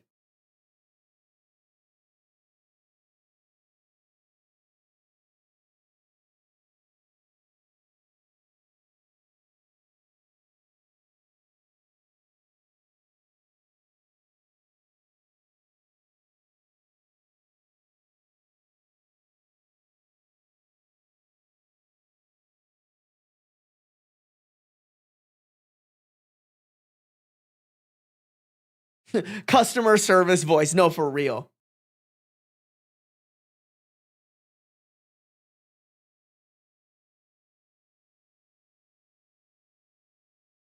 Yeah, exactly, bouncy ball. It's not like she's telling her to lose weight. Exactly. But I think you have to address the weight as like, hey, I'm perfectly fine with this. I have no problems. It's just when we go to the amusement park, this specifically makes it less enjoyable when we go together. I'm not saying that I want you to lose weight. I'm not saying that like you ruin the experience for me or something. Like we just have to, as friends, talk about it because I would prefer to do other activities with you that wouldn't be as limiting. You know, it just feels like they never said that. They just danced around it. Which I don't know. I guess you could argue like that's a form of communication. Like I said, you got that corporate speak, and sometimes that's the way that you can communicate things without hurting anybody's feelings. But I will say, like, I feel like, you know, I don't have a lot of corporate experience, but I hear a lot of times where like corporate speak results in blowups in the future. Whereas if somebody would have just been like, hey, here's the problem. Hey, you're kind of dropping the ball on this. We need you to not drop the ball. Like, I do think sometimes that those conversations, if you frame them well enough, can be like, hey, we're not attacking you. Just here's how it is. Let's talk about how we can move on. Like, I don't know. I'm a firm believer that that is always the right move. Cause like, I'm not gonna lie, guys. Like, what if OP's friend finds this post? How do you think she's gonna feel about it? You know? Hey, what up, Lush? What up, Awesome Go? What up, Brookie?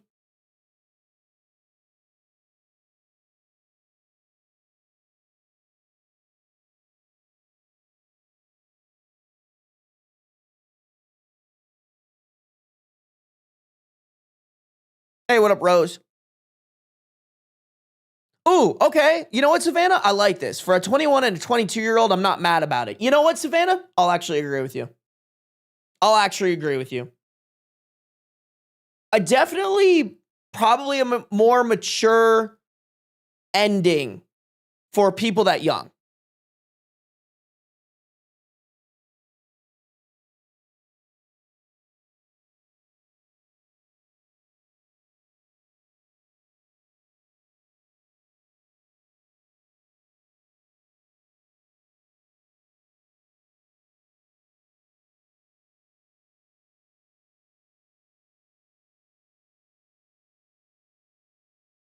Hey, what up, Hannah? Yeah, interesting conversation, you guys. Very interesting.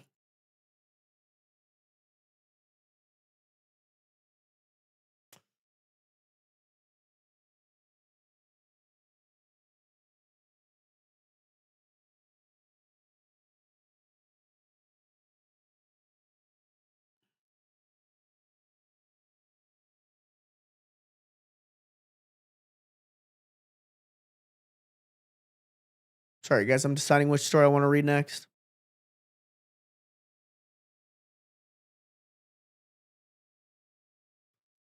All right, we'll do this one, chat.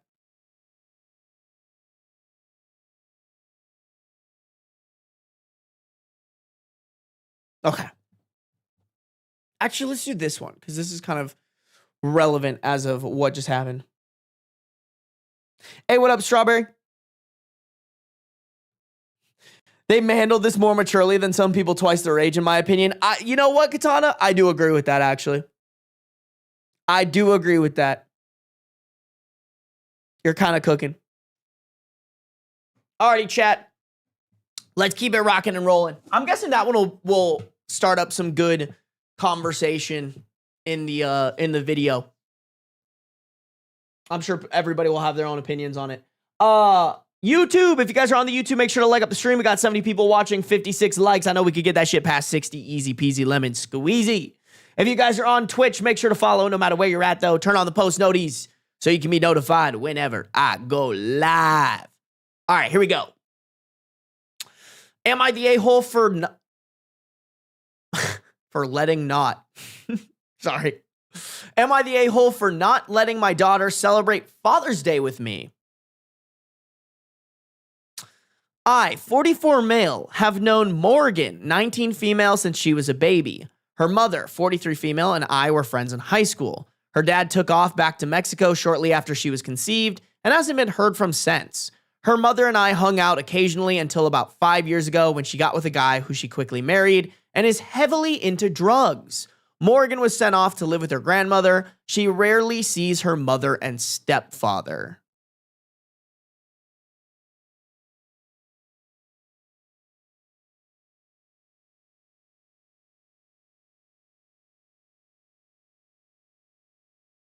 Okay.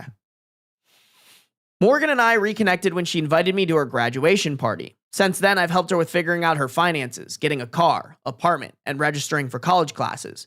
We don't see each other often, but she knows I'm always just a phone call away. I ran into her yesterday at the grocery store and just making small talk, I accidentally asked if she had any big plans for Father's Day, feeling stupid right after saying it, knowing her situation. She laughed and said I was about the only thing that ever resembled a father in her life. So I thought, why not? And invited her out with my wife and 2 teenage kids for our traditional Father's Day dinner at a nice restaurant. She quickly accepted the invite. This evening, we had a great dinner, had some laughs, and treated her like she was one of the family. She even made me a almost Father's Day card. Aw, cute. Everything seemed to go great. Later tonight, her mother started blowing up my phone, telling me what a terrible person I am, in parentheses, in much harsher words. And pretty much every name in the book saying what a sick person I am for playing pretend and messing with her daughter's emotions. And she has a real father and stepfather, and I'm neither of those. I mean, girl, you didn't even sound like a real mother.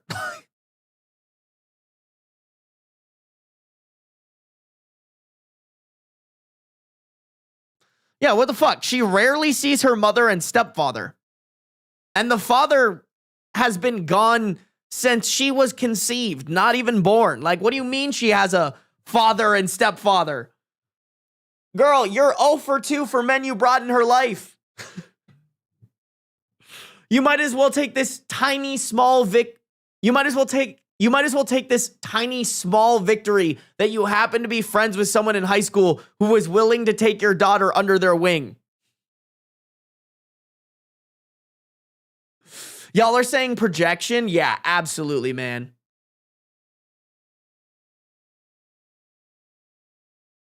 Oh my God, you guys, I thought he made like a dyslexia.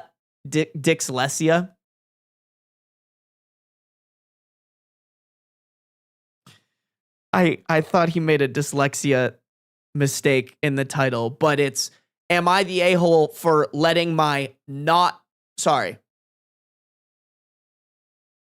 It's such a weird way to put this. Am I the a-hole for letting not my daughter celebrate Father's Day with me? That's what he meant to say. Not y'all fucking making fun of my dyslexia. God forbid your boy has some dyslexia. All right? Shit. Yeah, he should have typed not my daughter. No, exactly. Okay, that makes way more sense. Because I was like, wait a minute. How does the title pertain to this? But it does. It's just a little bit more confusing. Nah, bro. OP is the dad that stepped up, man.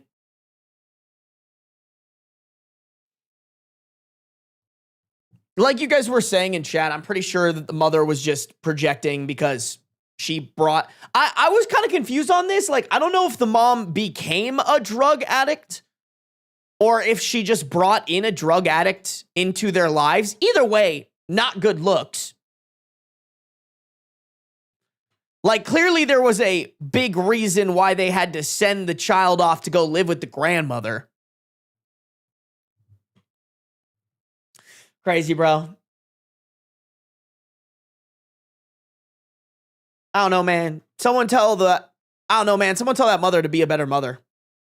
That's what OP should respond with. Ah!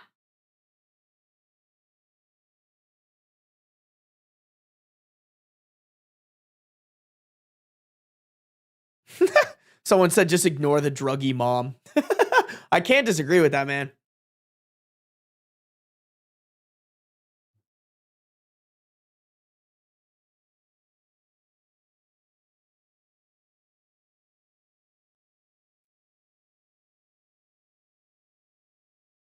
Yeah, even if not an addict, no one should bring one near their kids. I agree, man. Like, I think when you have kids, you got to play it safe as fuck. You know?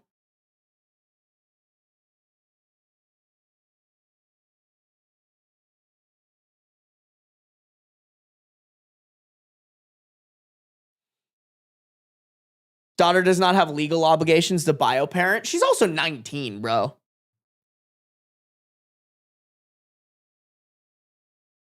Hey, welcome to the stream, Longboat.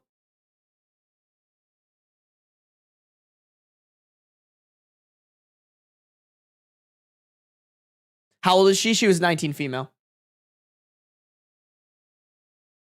Hey, Gizmo, we love the good manners. To be honest, I don't know who gifted you that membership. It was either Chicken Sandwich or Cat. So I guess say thank you to both of them.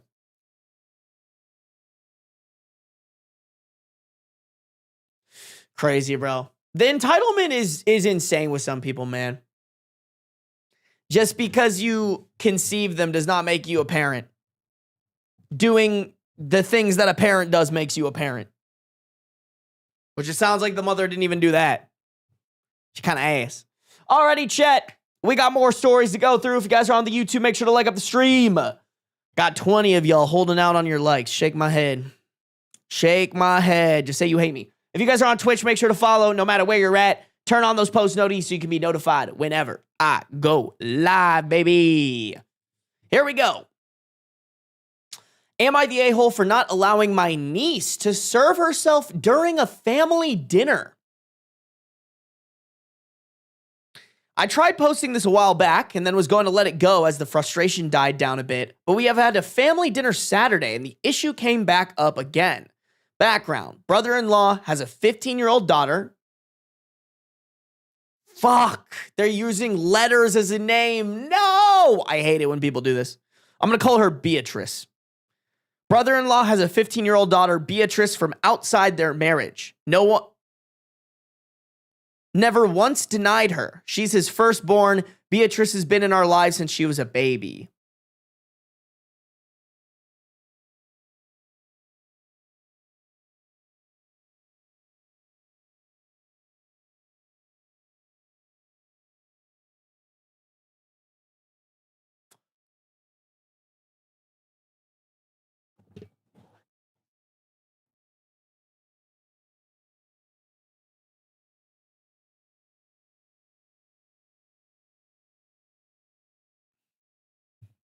Wait. So your brother-in-law cheated on your sister?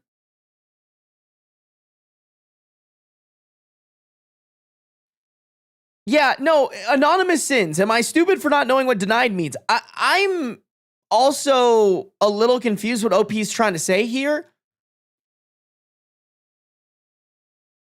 B's been in our lives since she was a baby. So your brother-in-law had a daughter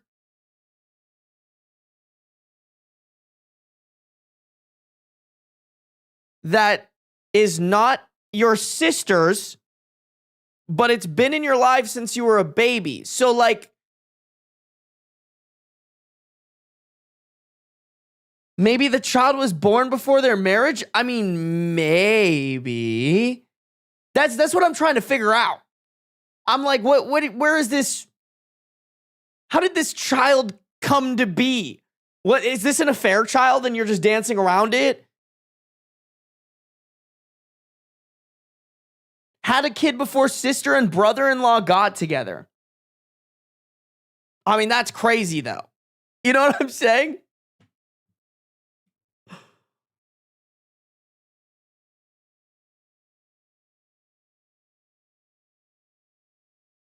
I guess baby could encompass a lot of things. Like, I guess technically like a 2-year-old or 1-year-old still kind of a baby. I don't know, man. Whatever. I guess he didn't say that the brother-in-law cheated. I'm just trying to understand why he... The never once denied her part is fucking with me. I'm like, what do you mean? I sure hope so. That's his fucking kid.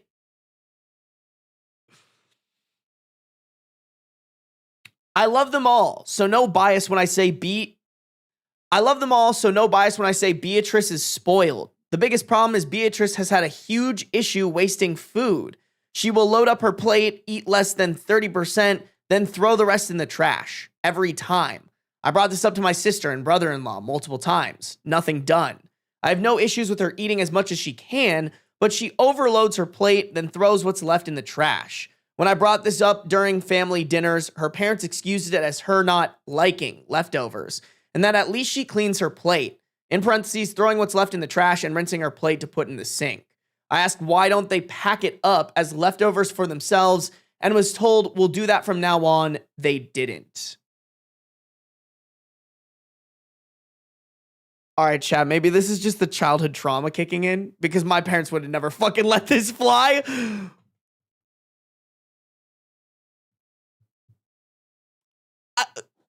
I don't know, you guys. Don't get me wrong, this definitely goes too far, but like I've always looked at food as a privilege. If you are lucky enough to have food in front of you, you do not intentionally waste it. That has just always kind of been how I was raised. And like, I try never to take that for granted because there are lots of people out there who don't have food security. So like, to me, this is a little ridiculous. Like, even more than just the food, y'all. Like, I feel like if you're raising someone to be like this, where they're just throwing out food all the time, you're almost kind of like raising someone to be like wasteful and ungrateful of like the fact that they can waste. Do y'all see what I'm saying? Like, I think it goes into the spoiled part, you know? Yeah, you guys are... My parents would have spanked my ass for that. Okay, I don't agree with that, Trash Cat. But, like, my parents were also... Sorry, I don't agree with your parents doing that to you. I should clarify. But my parents also were like, you got to eat your food. You're not allowed to leave until you eat your food because you're lucky to have food in front of you. You know?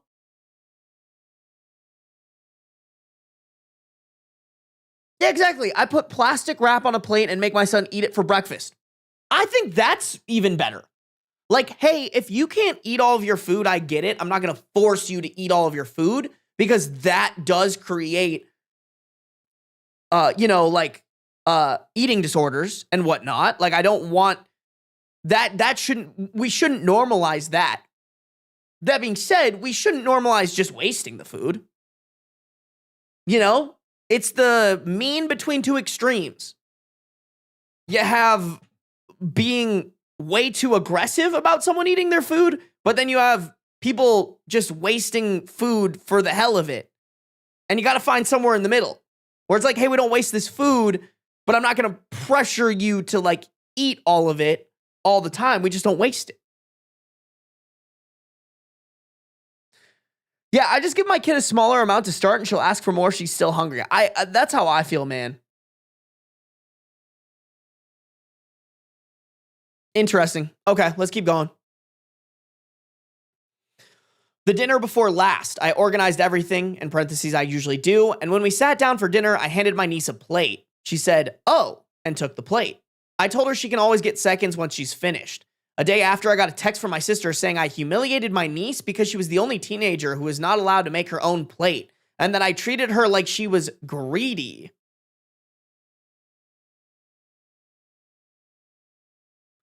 I don't know if I would use the word greedy, but like wasteful, maybe a little bit spoiled. Like,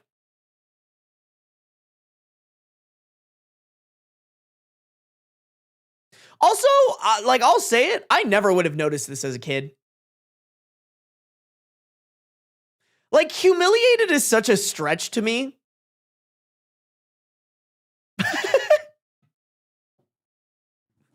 That's not humiliation, man. We've been on Reddit long enough to know that there are plenty of other ways that other people have been humiliated that's way worse than just somebody giving you a plate full of food that you won't waste.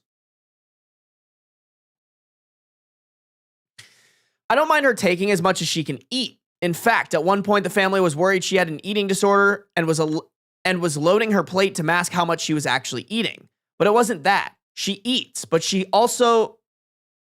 Wait, hold on. Sorry, let me reread that. I don't mind her taking as much as she can eat. In fact, at one point, the family was worried she had an eating disorder and was loading her plate to mask how much she was actually eating. But it wasn't that.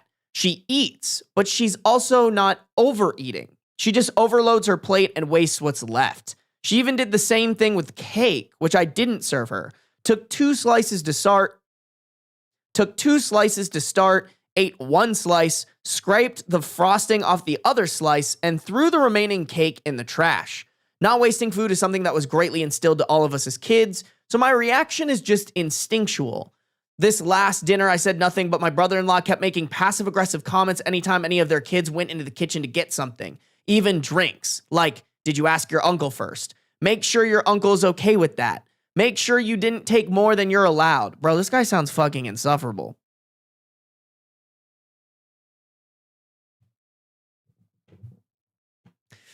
And BS like that. I didn't want to talk to him and start something, so I asked my sister, and she said, well, this is what you wanted, right? It has never been about permission. Now I feel like they're making me the bad guy to my nieces and nephews. So, honest question from an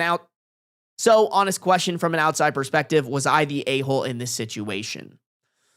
Nah, dude, I think you need to clarify your stance. You know? Also, are you the only one ever hosting dinner?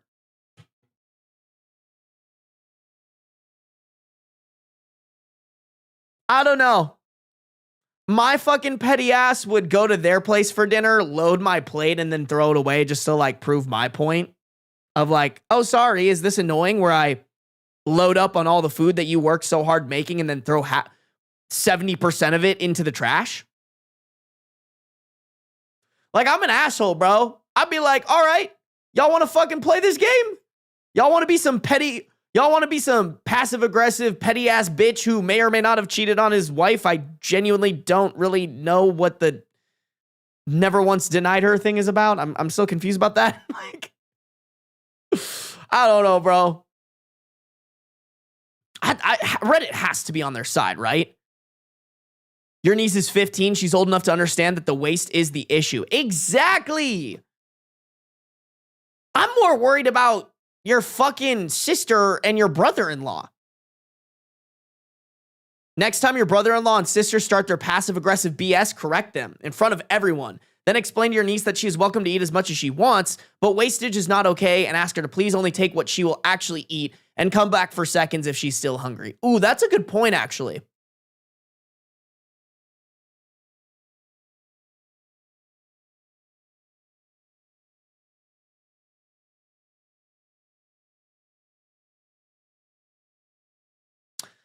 Okay, you know what? I guess OP didn't really explain to the niece why she was getting her own plate.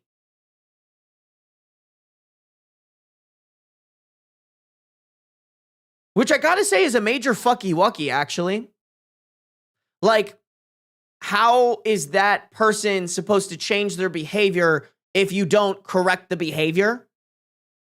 You just do it. Like, to be honest, you're not much different from the brother-in-law saying something passive-aggressive. Like, that actually was a little bit of a passive-aggressive approach. Whereas, and who knows, maybe OP did this and they just didn't tell us, but like, You got to give them the plate and be like, hey, I've noticed you waste a lot of food. I will be serving you until you learn how to serve enough for yourself that you don't waste food. We do not waste food here.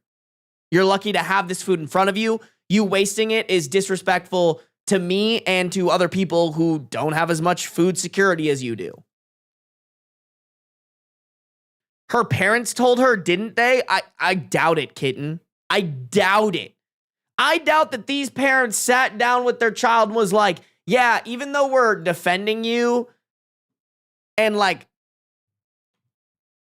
and saying that you were humiliated, we're going to explain why you were humiliated. You know what I'm saying? Like, I don't think so. These parents don't sound competent to me. These parents don't even sound like they're on the same page. It sounds like the parents probably let this happen underneath their roof. You know? Sometimes you need somebody else to call you out on your shit to realize that the norm in your household isn't what should be normal, you know?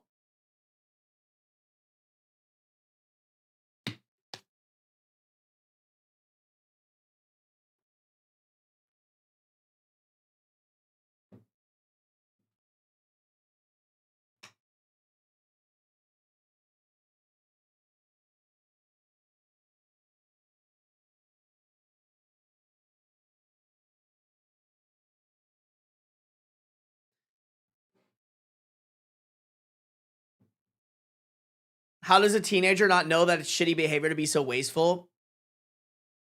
I mean, listen, like, you can't, I'm the firm belief that, like, you can't expect humans to spawn on this earth with all the right opinions about stuff.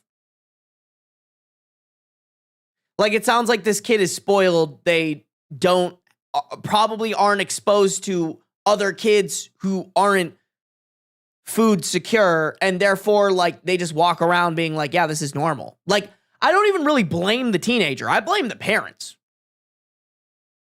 You know? Like, I wasn't super exposed to kids when I was younger who, at least, like, face value, I knew were super food insecure.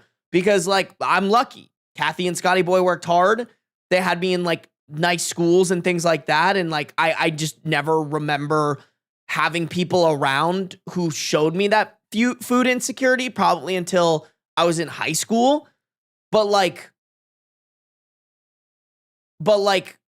my parents made sure that I knew that I wasn't allowed to waste food because there were other people in the world who weren't as fortunate as I was. Like, I don't know. I think it's not okay to blame her necessarily. Just like, oh, default settings. You're just supposed to know this. Like, I don't think that's the case. I don't think that's the case.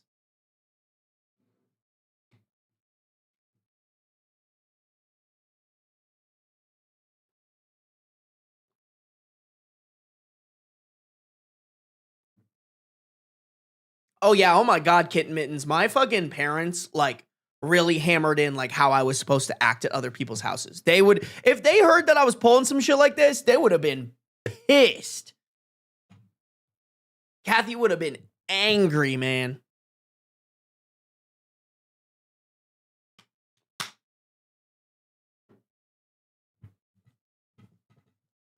Crazy. Let me check if OP has said anything. Maybe any updates.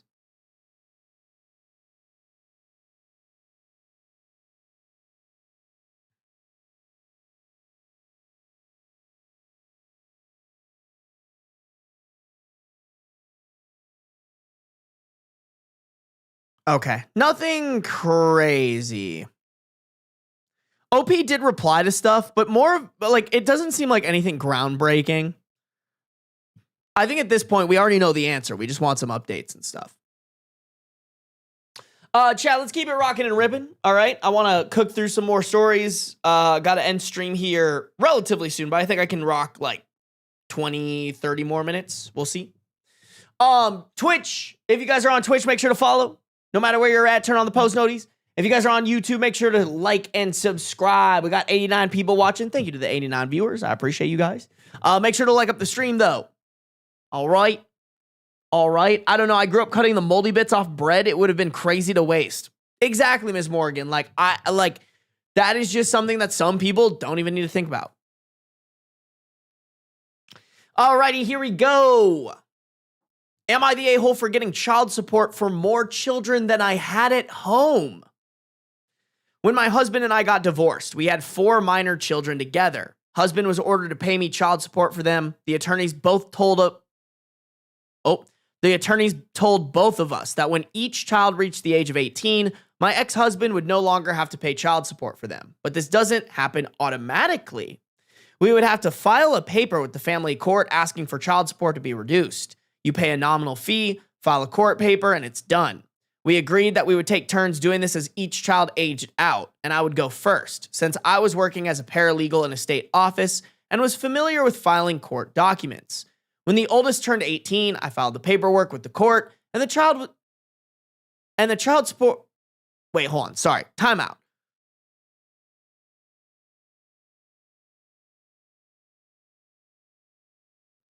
This is funny to me because the taking turns is really generous.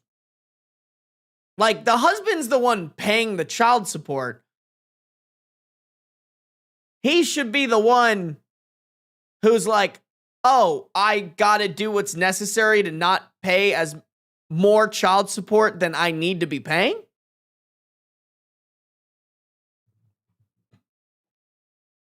When the oldest turned 18, I filed the paperwork with the court, and the child support was reduced from covering 4 children to covering 3. When the second child reached 18, I waited for either my ex to ask me how to file the paperwork, in parentheses, we were on good terms and communicated regularly, or for the amount of child support I received to reduce. But neither happened. Then a few years later, the third child reached 18, and the same thing happened. He neither reached out to me nor filed anything with the court. So at this point, I had 1 minor child at home and was receiving child support for 3 children. Interesting. So you knew and had this top of mind, but it doesn't sound like you brought it up to him. Listen, I'm not gonna sit here and say that, like, he's not a big old dum-dum who should have realized it and, like, done his due diligence to not pay more than he has to. That being said, if you know, I think you could bring it up of like, hey, just a heads up, you're still paying me for 3 kids when you should be paying me for 2. Also, the third child reaching 18, if you guys are flip-flopping, that is on you based off your prior agreement. Do I think that your prior agreement really didn't need to be made? That should be the husband's act. That should be the husband's responsibility. Yeah, but you did take up that responsibility. So technically, you should have been the one who canceled this third child's child support.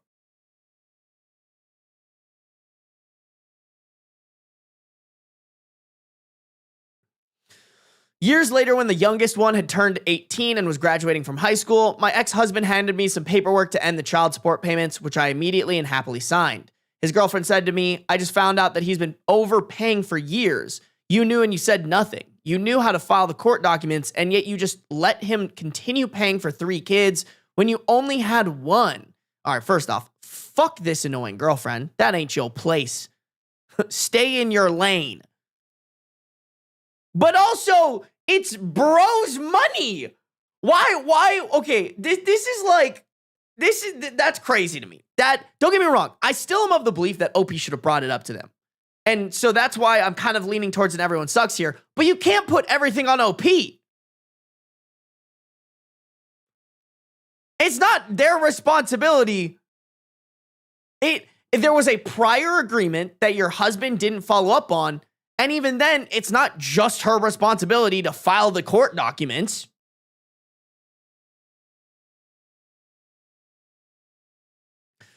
All this was true, but he was present just like I was when we agreed that I would take care of the court filings for the first and he would do the second. He knew the kids were aging out and did nothing about it. He didn't ask me, didn't go to the divorce attorney, didn't do anything to try to remedy the situation. Am I the a-hole? Yeah, bro, I'm kind of leaning towards everyone sucks here.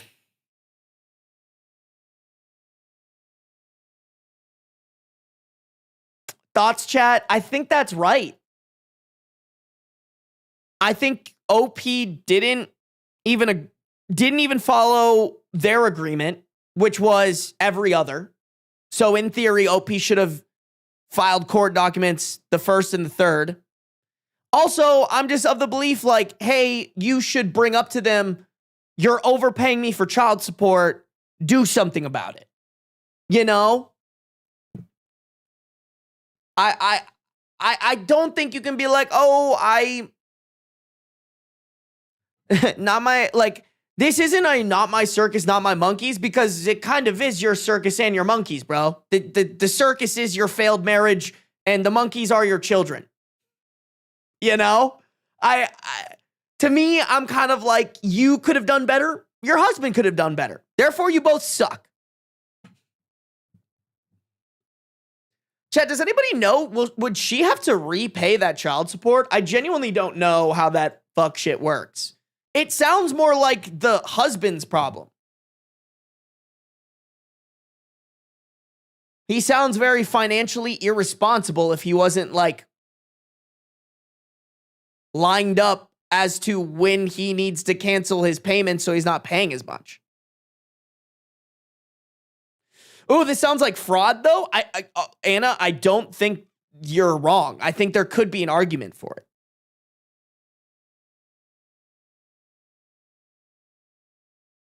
I think she would get in trouble. Ooh.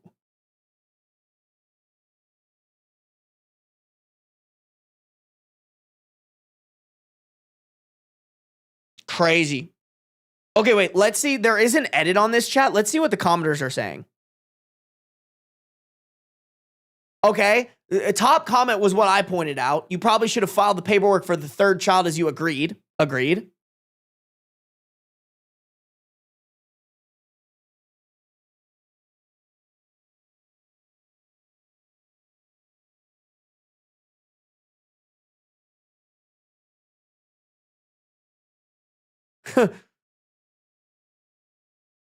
Okay, so they didn't say it, but this one I think is saying everyone sucks here.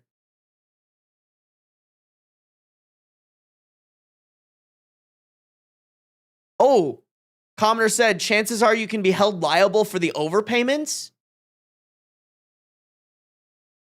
Edit, just looked it up. In all 50 states, you're liable to pay it back, and in some states with interest. Wait, that sucks. So it might actually be kind of on OP to make sure that document is filed.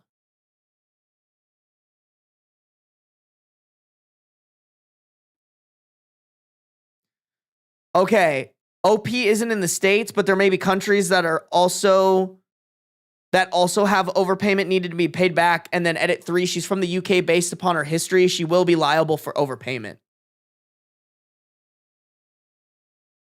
Damn.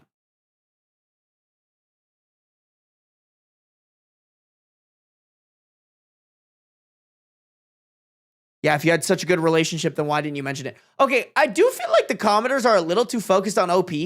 Like, we can talk about the husband. I don't know. Maybe it kind of sounds like OP was doing some more sketchy shit. So maybe we should focus on OP now that I think about it. But, I mean, the husband was more just like dumb, idiot, aloof of like, pay child. Like, hey, at least he's paying child support, but like, you're not keeping track of like how much you're paying or who you should be paying. Like, oh man. It is funny that kind of to point it out, like, it doesn't seem like the husband cared. It was just the girlfriend.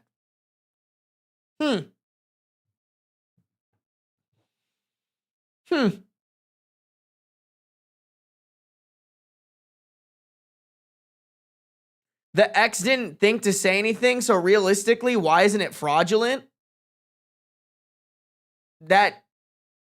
Or why is it fraud? Kid Mitten's like,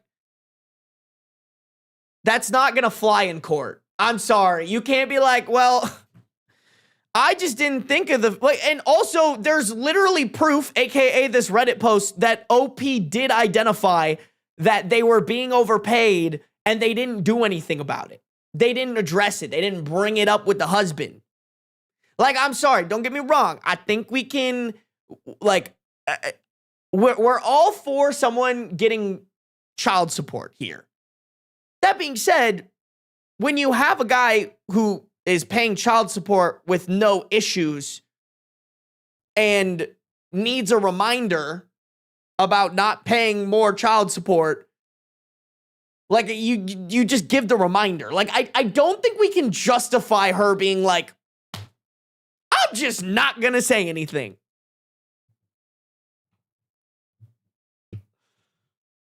Yeah, OP knowingly didn't say anything. That's how I feel.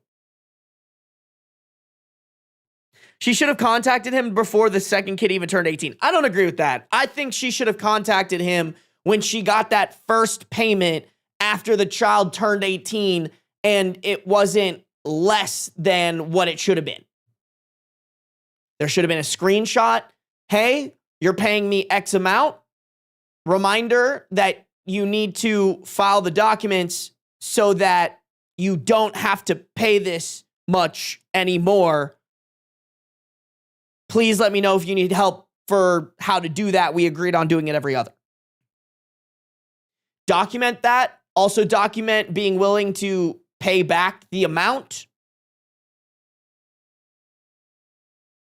At the end of the day, though, that kind of just sounds like some stupid shit that, like, the court needs to figure out as well. Like, bro, y'all can't, like, auto-update that shit on some dumb shit. The father's the adult. OP shouldn't have to remind them. Okay, I don't disagree with that, but, like, if you're getting more money than you should say something about it.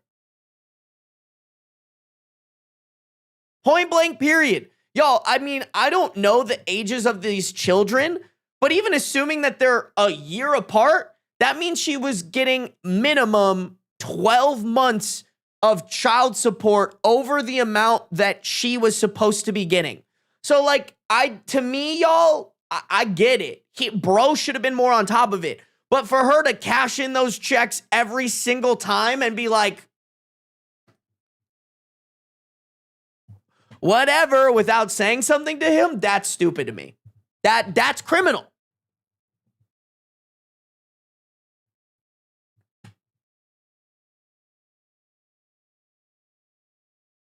I understand the second, but the third was on her. No, it was on her. That's also very important. Chat, let's read this edit really quick. Quick little edit.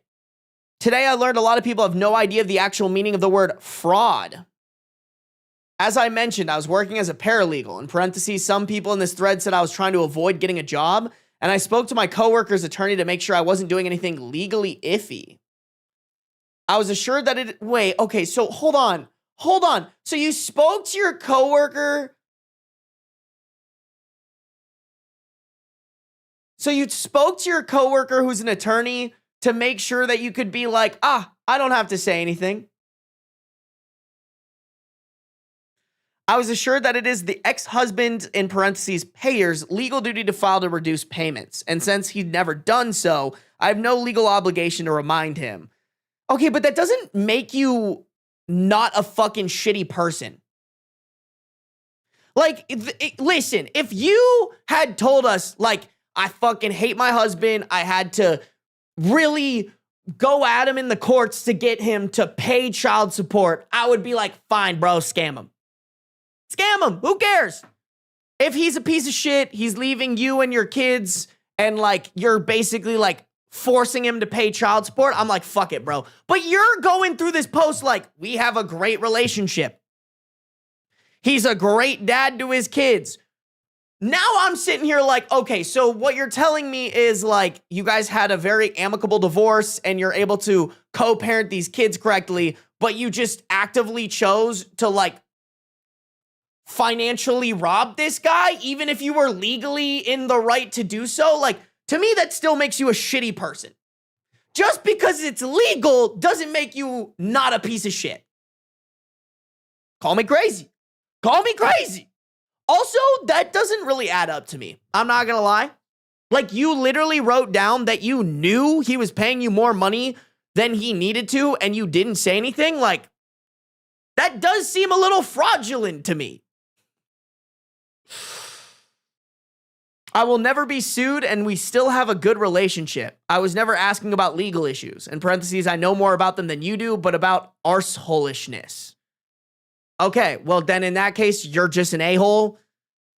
And low-key, this might be controversial, but I kind of do hope he does something legally.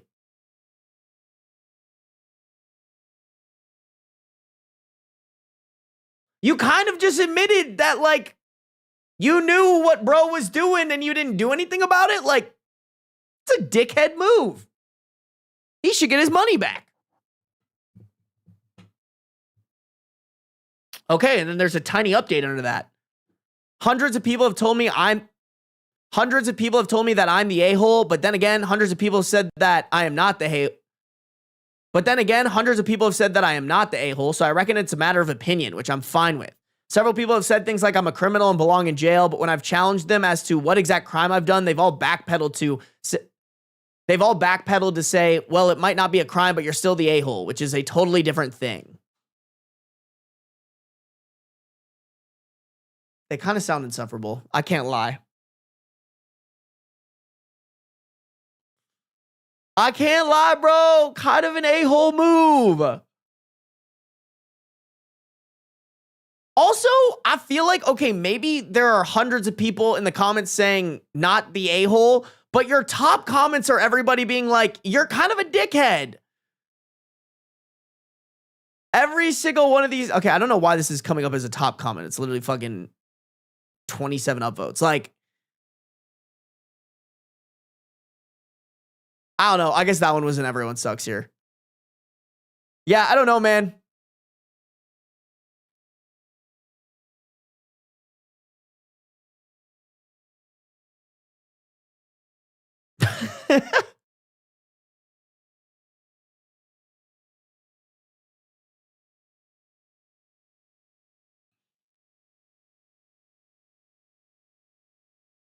What the fuck? Which of the pillow fights did you prefer? I don't know what Taskmaster is. Oh, it's a show. Okay. All right, whatever. Sorry, I'm just looking through OP's history.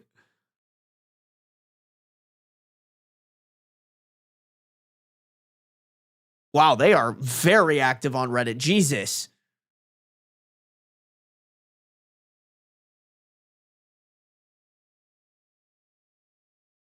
Oh my God. I can't sift through this chat. It is wow. I'm a couple scrolls in and I'm only 3 days ago, and this post is from 27 days ago. So you don't know Taskmaster? No, what the fuck is that? Bro, I barely know anything, chat. I was born on this earth yesterday. You think I'm hip with the times? Absolutely not, chat. Absolutely not. Interesting. Yeah, don't get me wrong. I don't think that husband was very smart, but I think OP's the asshole in that situation.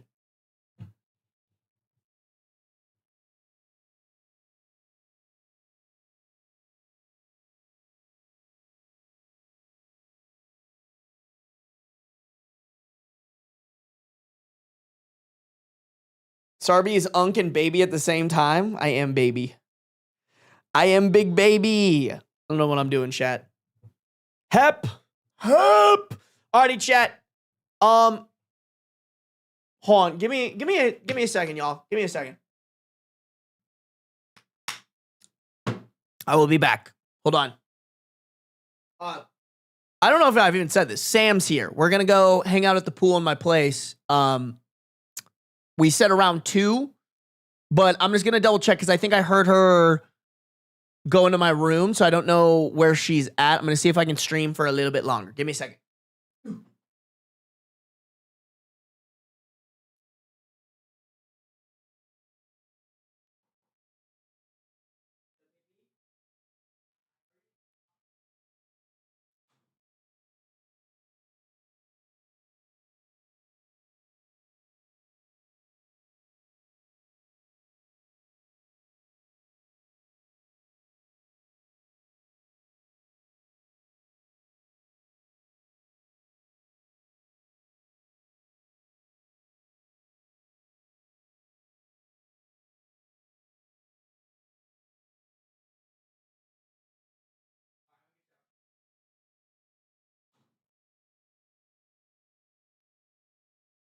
Oh, baby.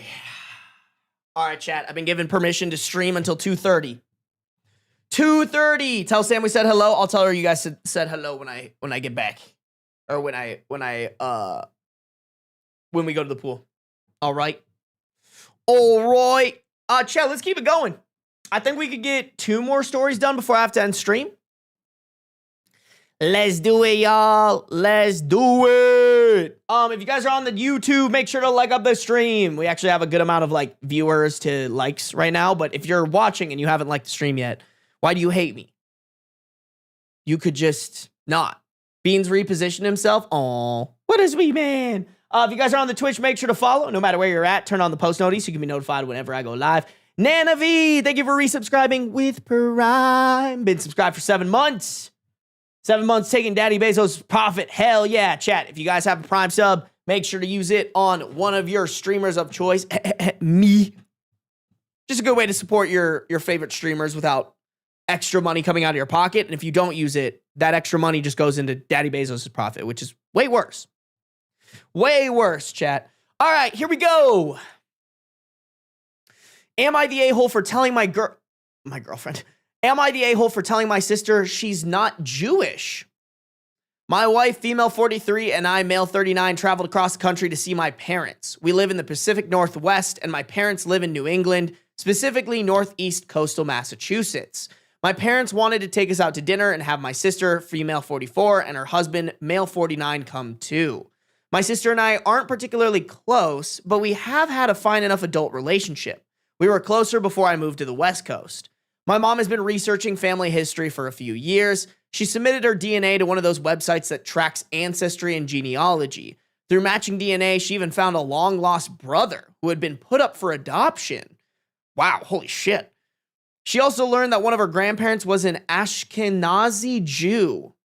I hope I said that right. I apologize. I probably butchered that. So according to DNA results, my mother is a quarter Ashkenazi Jewish. This would also make my sister and me roughly 12% Ashkenazi Jewish. We didn't grow up religious at all. My immediate family didn't attend any church or religious meetings. My dad grew up Catholic, went to a Catholic school, and attended mass every Sunday until he moved out to go to college. After that, he was done.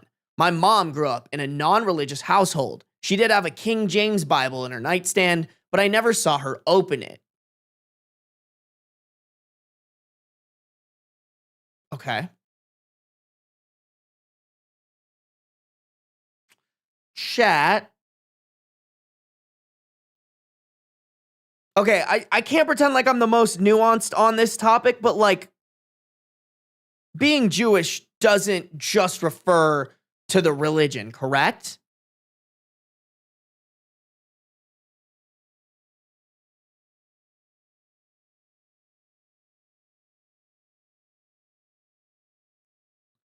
Yeah, Jewish is an ethnicity as well. That's what you guys are saying. So, we got to keep going, but it sounds like OP's about to say we're not Jewish because we're not religiously Jewish, which I don't think is what you need to encompass to, I don't know, qualify. That might not be the right way to put it, but to be Jewish, you know? At dinner, my sister and mom were at one end of the table talking, and somehow our Jewish ancestry was mentioned. Both my sister and mom said at the table, "We are Jewish." I responded by saying, "I am sorry, but Judaism is a religion, and you should be practicing to call yourself Jewish." Okay, is that true? I don't think so, right? I have friends who say that they're Jewish, but they don't practice Judaism. Is that...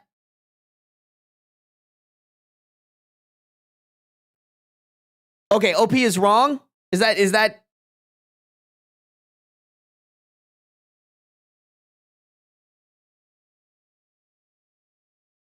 Can y'all type OP is wrong in chat if you agree? Because that's how I feel, right? Daniel Radcliffe is like that. Shout out homeboy Harry Potter. OP is very wrong. Okay, that's how I feel too. Or, excuse me, not how I feel. That's my understanding too, is You don't need to practice in order to fully embrace your Jewish culture. Okay. All right. We continue. My sister said, well, don't tell that to my son. This is really important to him. I responded by explaining that it was cool to embrace family history, but that they shouldn't call us Jewish when we have never practiced, been to temple, or followed any of the laws or rituals. She called me ignorant. So I asked her, would you claim to be Jewish in a room full of Jews or at a temple? She didn't answer the question and continued to argue.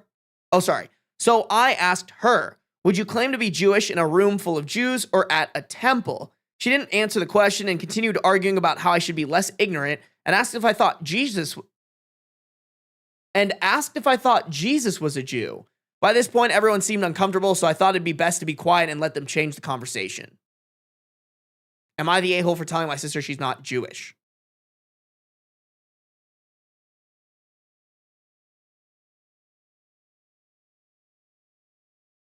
I'm sorry, chat. This is probably a bad one for me to read because I'm not super educated on this kind of stuff. I don't really understand why she asked if OP thought Jesus was a Jew. I don't understand how that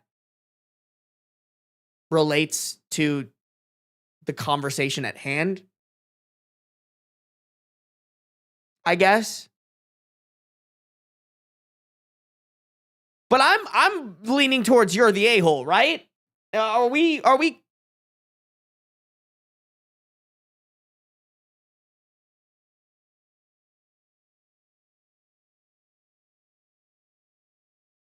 You know, I'm kind of leaning towards you're the a-hole. Like OP is actively trying to strip them of the culture that they just learned that they're a part of and that they're wanting to embrace. Like,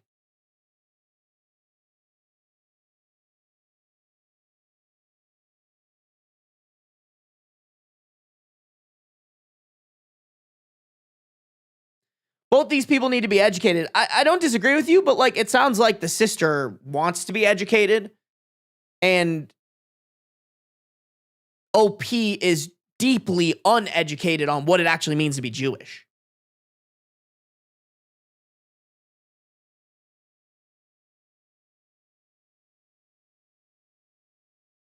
Guys, can we look at the comments? I feel like you guys might be on the same page as me, where we kind of need somebody who's more of an authority figure commenting about this, and like hopefully we get that in the Reddit comments. I mean, you never fucking know, but I do think OP is the a-hole here. Based off my knowledge, like you do not need to be practicing Judaism to be Jewish and to celebrate your Jewish culture.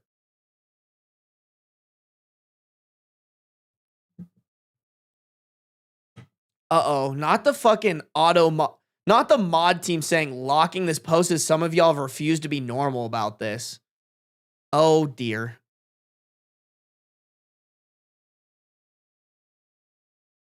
Okay, this is the top comment.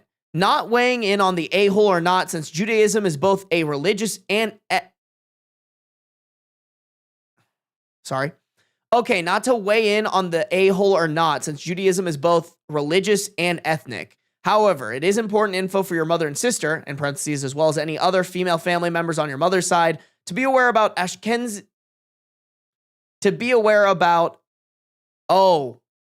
sorry. Nope, sorry, I gotta read. However, it is important info for your mother and sister to be aware about, as well as any other female family members on your mother's side. Ashkenazi Jews are at higher risks for breast cancer or ovarian cancer, 1 in 40 chance carrying an inherited BRCA1 or BRCA2 gene mutation.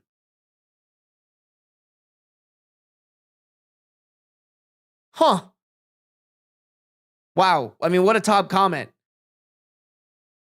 I don't got an answer for you guys, but just so you know, y'all got to be more aware of your risk for breast cancer, and ovarian cancer, which, hell yeah, honestly, if any of you guys are watching this and you also are aware,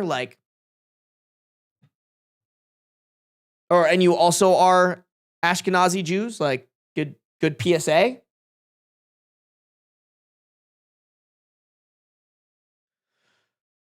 Okay, the actual top comment. I don't know why that one popped up first. That one has less upvotes than this one. There are two ways to be considered Jewish, either by converting to and practicing the religion or through the maternal bloodline. If this heritage is all through the women, then technically your mom can consider herself ethnically Jewish. I know a large number of people who consider themselves Jewish while also being atheists. To be fair for them, it's about culture, family traditions, food. Since your family didn't grow up with that, it may raise some eyebrows, but no one can stop them from claiming it if they want to.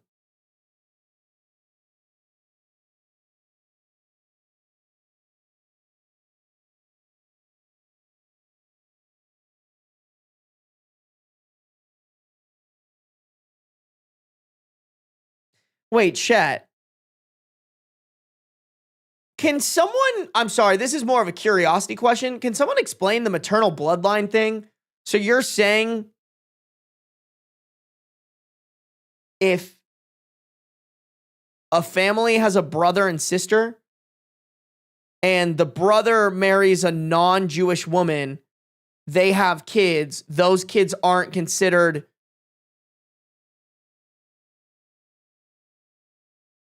like Jewish by bloodline.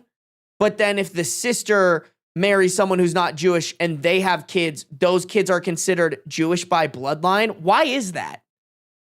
I'm sorry, this is just more for like education for Sarby. What?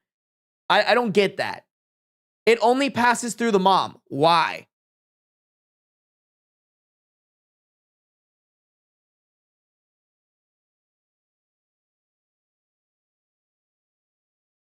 Oh, it's because of an actual like gene? Because of an actual chromosome?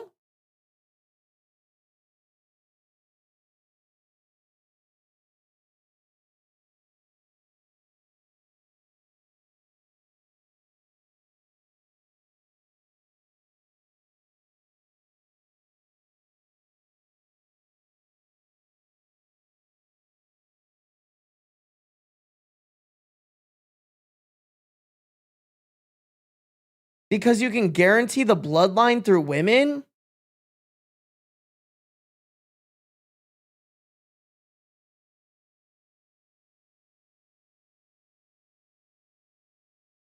Okay. I mean, I get it, but also like that just sounds like kind of a weird.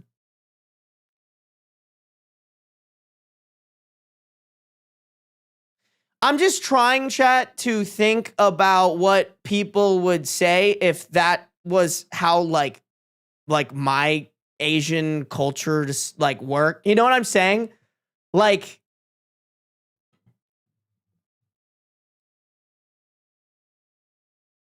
I don't know. That seems weird to me.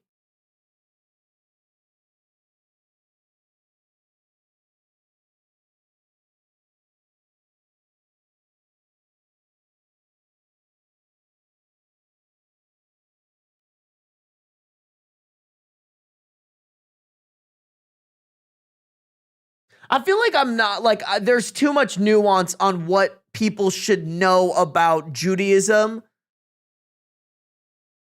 In Judaism, it is believed the soul and religion is passed down from the mother, so the dad doesn't matter in this.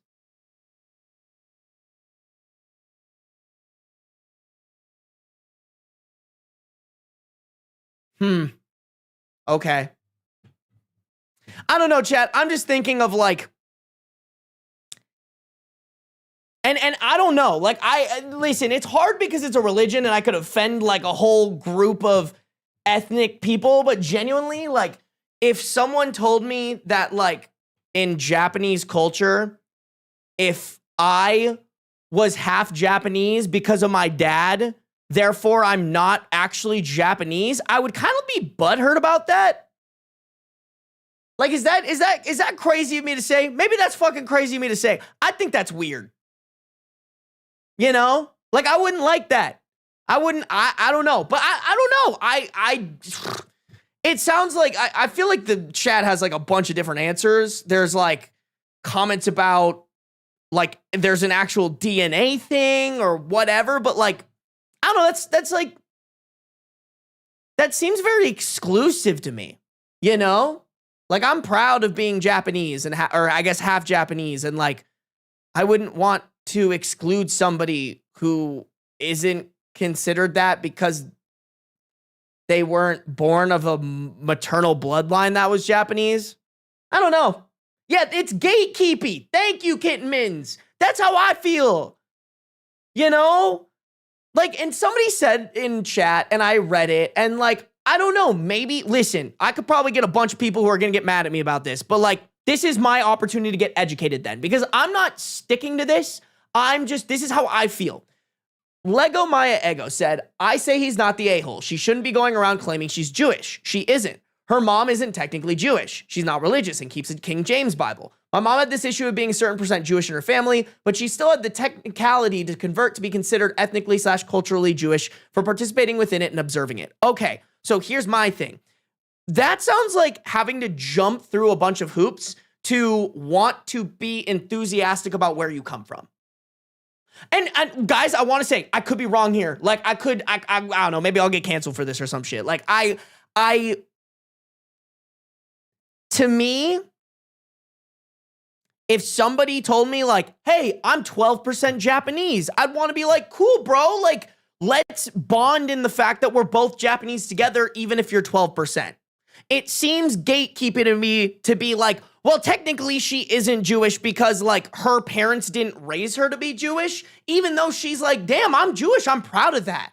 I want to start learning about that. I want to start X, Y, and Zing about it. And like, I think it's hard because it sounds like Judaism has two sides to it. It's like the religion side, and then there's like the ethnicity side. And maybe we have to take those into different accounts, but like, I think no matter what your ethnicity is, if you learn that you're an ethnicity that like you didn't know about and you want to dive more about and you're excited about, like, shouldn't that be encouraged? Shouldn't we encourage somebody who learns that they're 12% Jewish to like go and learn about their culture and their family and maybe take a visit to like where a part of them came from? I don't know. Maybe I'm wrong for that. But like, that's just how I feel about it. I feel like I don't know. I feel like I could be trampling on religion here a bit, but like, you guys know how I feel about religion. I think a lot of it is a little bit BS. Like, I'm not surprised if like a religion encourages gatekeeping, because that's what religion is. It's gatekeeping you to like make you feel special when you're a part of it. You know, like to me, I'm like, listen, if we're talking about the culture, I think it should be accepting.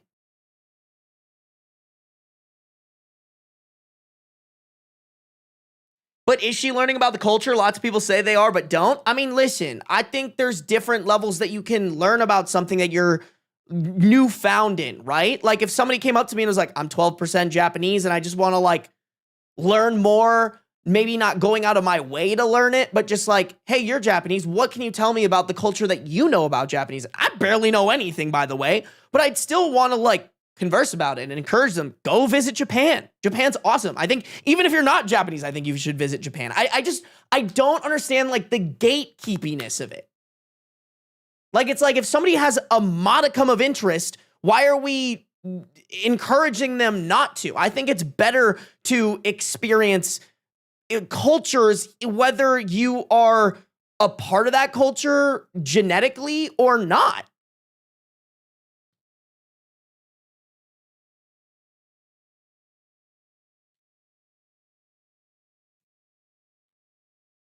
Yeah, there could be several reasons as to why the family didn't grow up knowing they were, excuse me. Also, there could be several reasons, There could be several reasons as to why the family didn't grow up knowing that they had Jewish ancestry. I've heard stories of people not teaching their kids and their culture due to being scared of the children being bullied. Bro, you're talking about my culture, by the way. My grandparents were in internment camps.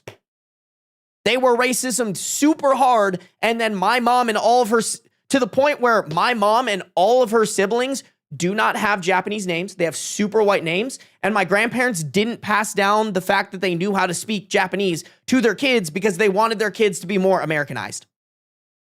Like, if I had somebody come to me and be like, you're not actually Japanese because you don't speak the language, and like, here are a bunch of other different factors on why you're not actually Japanese, I would be kind of mad at them. I'd be like, fuck you. Yeah, I'm not as Japanese as you are because my grandparents were thrown into fucking internment camps and racism for most of their lives. Like, fuck you.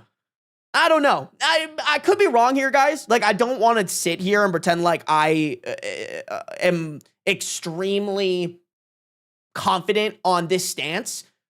But, like, that's weird to me. And I feel like I shouldn't be crucified for pointing that out.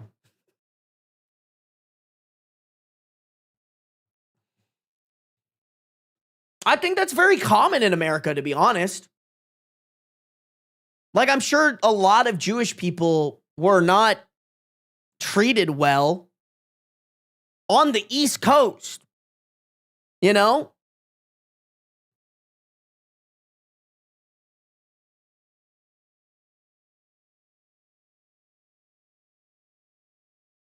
Yeah, honestly, all of Asia is a little bit like that. Like, I definitely think I remember I went to like there was like an Asian fraternity or whatever on campus, and I went to just like see what it was about. It was like it was guys and girls, like kind of one of those like general. It was more of like a club, I'd say, than like close to actually like a fraternity or sorority life thing. And I felt out of place. And I felt out of place because I felt like people looked at me and they're like, oh, you're not full. Like, you didn't come from the same experiences that we did, where we had like traditional Asian dinners and spoke the languages and the households that we grew up in. And that was a little isolating for me. Like, I was like, listen, like, yeah, I didn't have those experiences with you guys, but like, it doesn't mean that I don't crave learning more about my culture and like any Asian culture in general. And it's just like, to me, it's just so pointless. It's so pointless to gatekeep it, you know?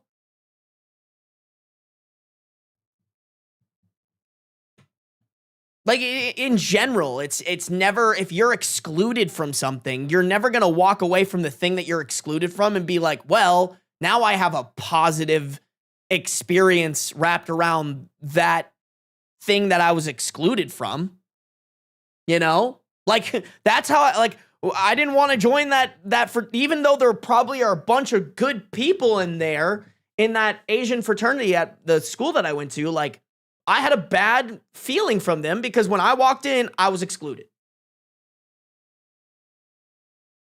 And not to suck my own dick, but I would have been a great addition to that, you know?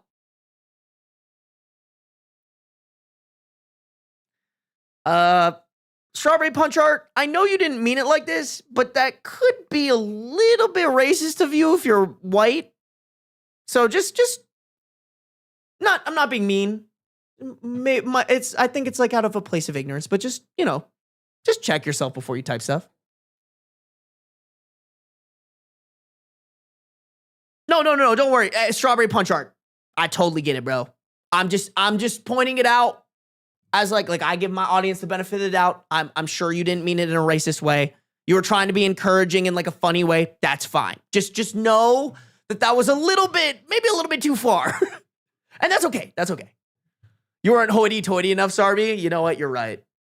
You're right. Hey, what up, Danny? Welcome to the stream. My grandma never talked to her father's side because she was ostracized for being Catholic. Dude, it's so crazy how much that shit can it's so dumb to me, man. It's so dumb how that shit isolates. Alrighty, chat. We got one more story. Oh shit, nope, just kidding. It's 2:28. I gotta go. I'm sorry, chat. I gotta go. I'm sorry, guys. Listen, my pretty girl's about to get in a fucking bikini, and we're gonna go into a pool. I'm sorry, but like, I love you guys, but you ain't my girlfriend in a bikini, bro. Sue me, chat. Oh, God forbid. God forbid. Oh my God, chat. Holy shit, we're fine. Oh my God, chat. I need you guys to lock in for this raid. Please, chat. If you guys have been in my streams, you know this person has raided me so many times. And I keep telling them, I'm like, I promise I will get you back on a raid. And then I don't. Because we stream at different times. So I need y'all to raid them, please.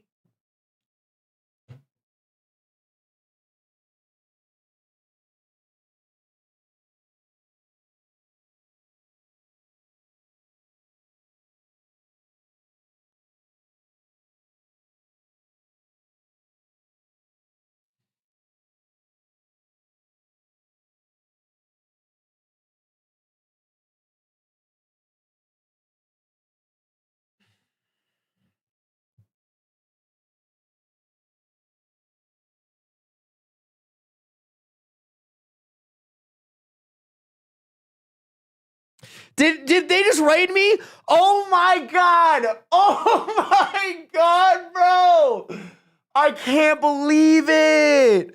Bro, I swear I was trying to get you back and then you ended stream. No.